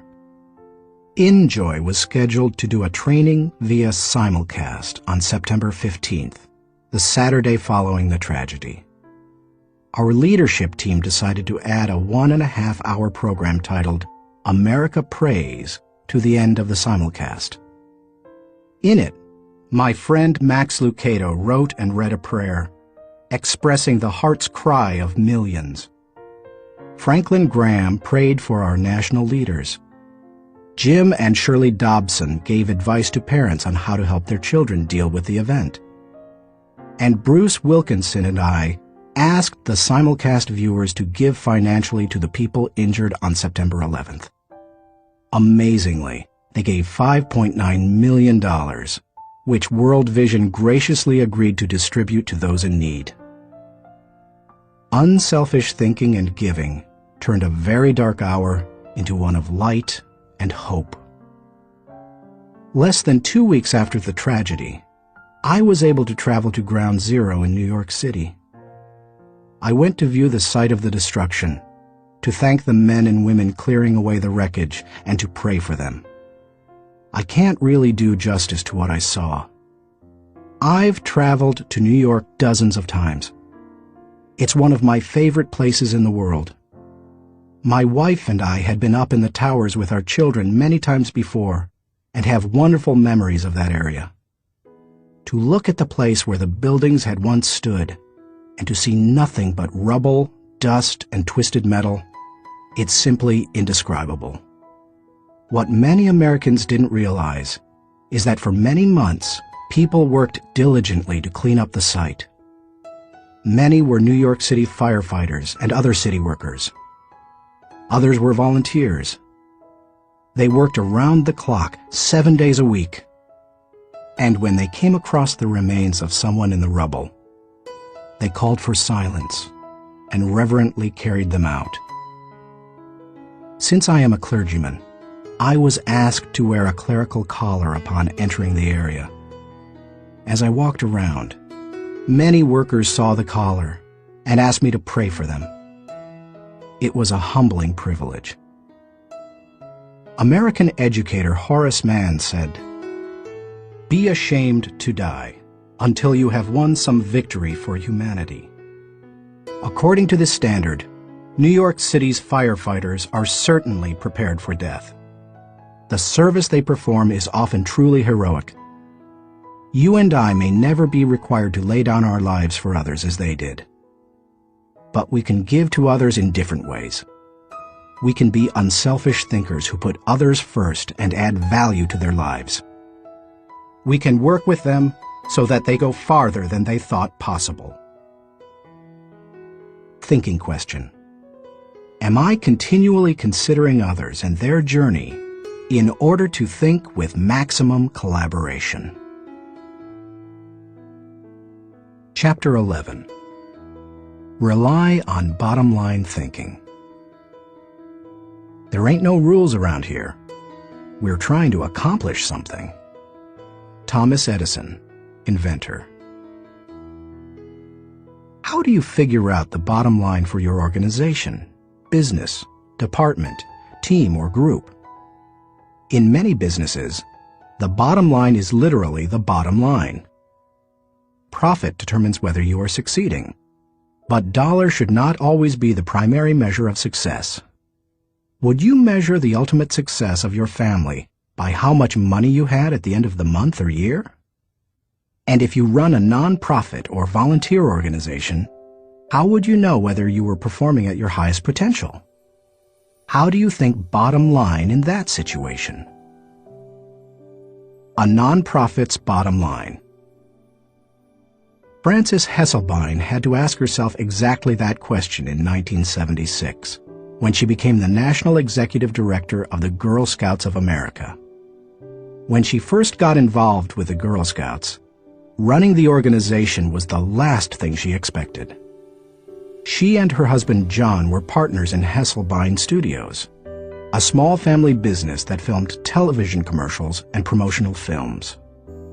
She wrote the scripts, and he made the films. In the early 1950s, she was recruited as a volunteer troop leader at the Second Presbyterian Church in Johnstown, Pennsylvania. Even that was unusual, since she had a son and no daughters. But she agreed to do it on a temporary basis. She must have loved it, because she led the troop for 9 years. In time, she became council president and a member of the national board. Then she served as executive director of the Talus Rock Girl Scout Council, a full-time paid position. By the time she took the job as CEO of the national organization, the Girl Scouts was in trouble. The organization lacked direction. Teenage girls were losing interest in scouting, and it was becoming increasingly difficult to recruit adult volunteers, especially with greater numbers of women entering the workforce. Meanwhile, the Boy Scouts was considering opening itself to girls. Hesselbein desperately needed to bring the organization back to the bottom line. We kept asking ourselves very simple questions, she says. What is our business? Who is our customer? And what does the customer consider value? If you're the Girl Scouts, IBM, or AT&T, you have to manage for a mission. Hesselbein's focus on mission enabled her to identify the Girl Scouts' bottom line. We really are here for one reason: to help a girl reach her highest potential. More than any one thing, that made the difference. Because when you are clear about your mission, corporate goals and operating objectives flow from it. Once she figured out her bottom line, she was able to create a strategy to try to achieve it. She started by reorganizing the national staff. Then she created a planning system to be used by each of the 350 regional councils. And she introduced management training to the organization. Hesselbein didn't restrict herself to changes in leadership and organization. In the 1960s and 70s, the country had changed, and so had its girls. But the Girl Scouts hadn't. Hesselbein tackled that issue too. The organization made its activities more relevant to the current culture, giving greater opportunities for use of computers, for example, rather than hosting a party. She also sought out minority participation, created bilingual materials, and reached out to low-income households. If helping girls reach their highest potential was the group's bottom line, then why not be more aggressive helping girls who traditionally have fewer opportunities? The strategy worked beautifully. Minority participation in the Girl Scouts tripled. In 1990, Hesselbein left the Girl Scouts after making it a first-class organization. She went on to become the founding president and CEO of the Peter F. Drucker Foundation for Nonprofit Management, and now serves as chairman of its board of governors. And in 1998, she was awarded the Presidential Medal of Freedom. President Clinton said of Hesselbein during the ceremony at the White House, She has shared her remarkable recipe for inclusion and excellence with countless organizations whose bottom line is measured not in dollars, but in changed lives. He couldn't have said it better. Why you should enjoy the return of bottom-line thinking. If you are accustomed to thinking of the bottom line only as it relates to financial matters, then you may be missing some things crucial to you and your organization. Instead, think of the bottom line as the end, the takeaway, the desired result. Every activity has its own unique bottom line. If you have a job, your work has a bottom line. If you serve in your church, your activity has a bottom line. So does your effort as a parent or spouse, if you are one. As you explore the concept of bottom-line thinking, recognize that it can help you in many ways. 1. Bottom-line thinking provides great clarity. What's the difference between bowling and work? When bowling, it takes only 3 seconds to know how you've done. That's one reason people love sports so much. There's no waiting and no guessing about the outcome. Bottom-line thinking makes it possible for you to measure outcomes more quickly and easily. It gives you a benchmark by which to measure activity. It can be used as a focused way of ensuring that all your little activities are purposeful and line up to achieve a larger goal. 2. Bottom-line thinking helps you assess every situation. When you know your bottom line, it becomes much easier to know how you're doing in any given area. When Frances Hesselbein began running the Girl Scouts, for example, she measured everything against the organization's goal of helping a girl reach her highest potential. From the organization's management structure, which she changed from a hierarchy to a hub, down to what badges the girls could earn. There's no better measurement tool than the bottom line. 3. Bottom-line thinking helps you make the best decisions. Decisions become much easier when you know your bottom line. When the Girl Scouts were struggling in the 1970s, outside organizations tried to convince its members to become women's rights activists or door-to-door canvassers. But under Hesselbein, it became easy for the Girl Scouts to say no. It knew its bottom line, and it wanted to pursue its goals with focus and fervency. 4. Bottom-line thinking generates high morale. When you know the bottom line and you go after it, you greatly increase your odds of winning. And nothing generates high morale like winning. How do you describe sports teams that win the championship? Or company divisions that achieve their goals? Or volunteers who achieve their mission?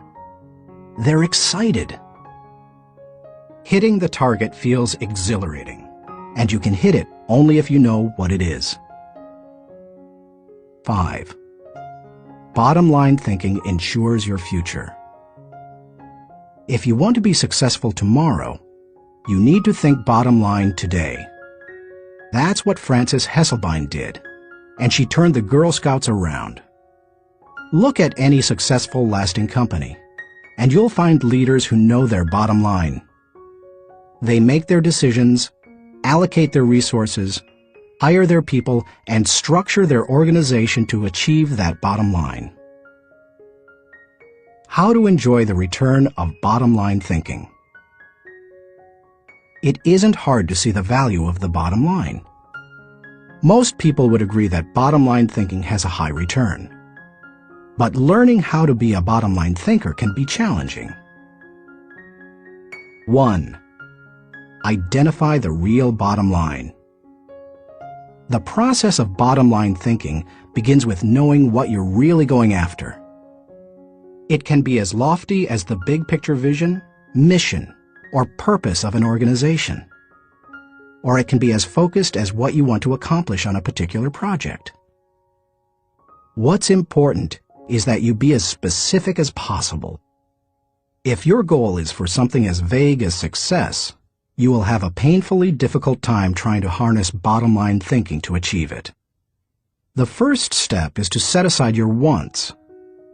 Get to the results you're really looking for, the true essence of the goal. Set aside any emotions that may cloud your judgment and remove any politics that may influence your perception. What are you really trying to achieve? When you strip away all the things that don't really matter, what are you compelled to achieve? What must occur? What is acceptable? That is the real bottom line. 2. Make the bottom line the point. Have you ever been in a conversation with someone whose intention seemed other than stated? Sometimes the situation reflects intentional deception, but it can also occur when the person doesn't know his own bottom line. The same thing happens in companies. Sometimes, for example, an idealistically stated mission and the real bottom line don't jibe. Purpose and profits compete. Earlier, I quoted George W. Merck, who stated, "We try never to forget that medicine is for the people. It is not for the profits. The profits follow, and if we have remembered that, they have never failed to appear." He probably made that statement to remind those in his organization that profits serve purpose. They don't compete with it. If making a profit were the real bottom line, and helping people merely provided the means for achieving it, then the company would suffer. Its attention would be divided, and it would neither help people as well as it could, nor make as much profit as it desired. 3. Create a strategic plan to achieve the bottom line. Bottom line thinking achieves results. Therefore, it naturally follows that any plans that flow out of such thinking must tie directly to the bottom line. And there can be only one, not two or three. Once the bottom line has been determined, a strategy must be created to achieve it. In organizations, that often means identifying the core elements or functions that must operate properly to achieve the bottom line. This is the leader's responsibility. The important thing is that when the bottom line of each activity is achieved, then the bottom line is achieved. If the sum of the smaller goals doesn't add up to the real bottom line, then either your strategy is flawed or you've not identified your real bottom line. 4. Align team members with the bottom line. Once you have your strategy in place, make sure your people line up with your strategy. Ideally, all team members should know the big goal as well as their individual role in achieving it. They need to know their personal bottom line and how that works to achieve the organization's bottom line. 5. Stick with one system and monitor results continually. Dave Sutherland, the president of one of my companies, ISS, believes that some organizations get into trouble by trying to mix systems. He maintains that many kinds of systems can be successful, but mixing different systems or continually changing from one to another leads to failure. Dave says, "Bottom line thinking cannot be a one-time thing. It has to be built into the system of working and relating and achieving. You can't just tune into the desired result every now and then. Achieving with bottom line thinking must be a way of life, or it will send conflicting messages. I am a bottom line thinker. It is part of my system for achievement. I practice it every day. No other measurements, no wasted efforts." Dave calls members of his field team every night to ask the bottom line question they expect to hear. He continually keeps his eye on the company's bottom line by monitoring it for every core area. When it comes right down to it, regardless of your bottom line, you can improve it with good thinking. And bottom line thinking has a great return because it helps to turn your ideas into results. Like no other kind of mental processing, it can help you to reap the full potential of your thinking and achieve whatever you desire.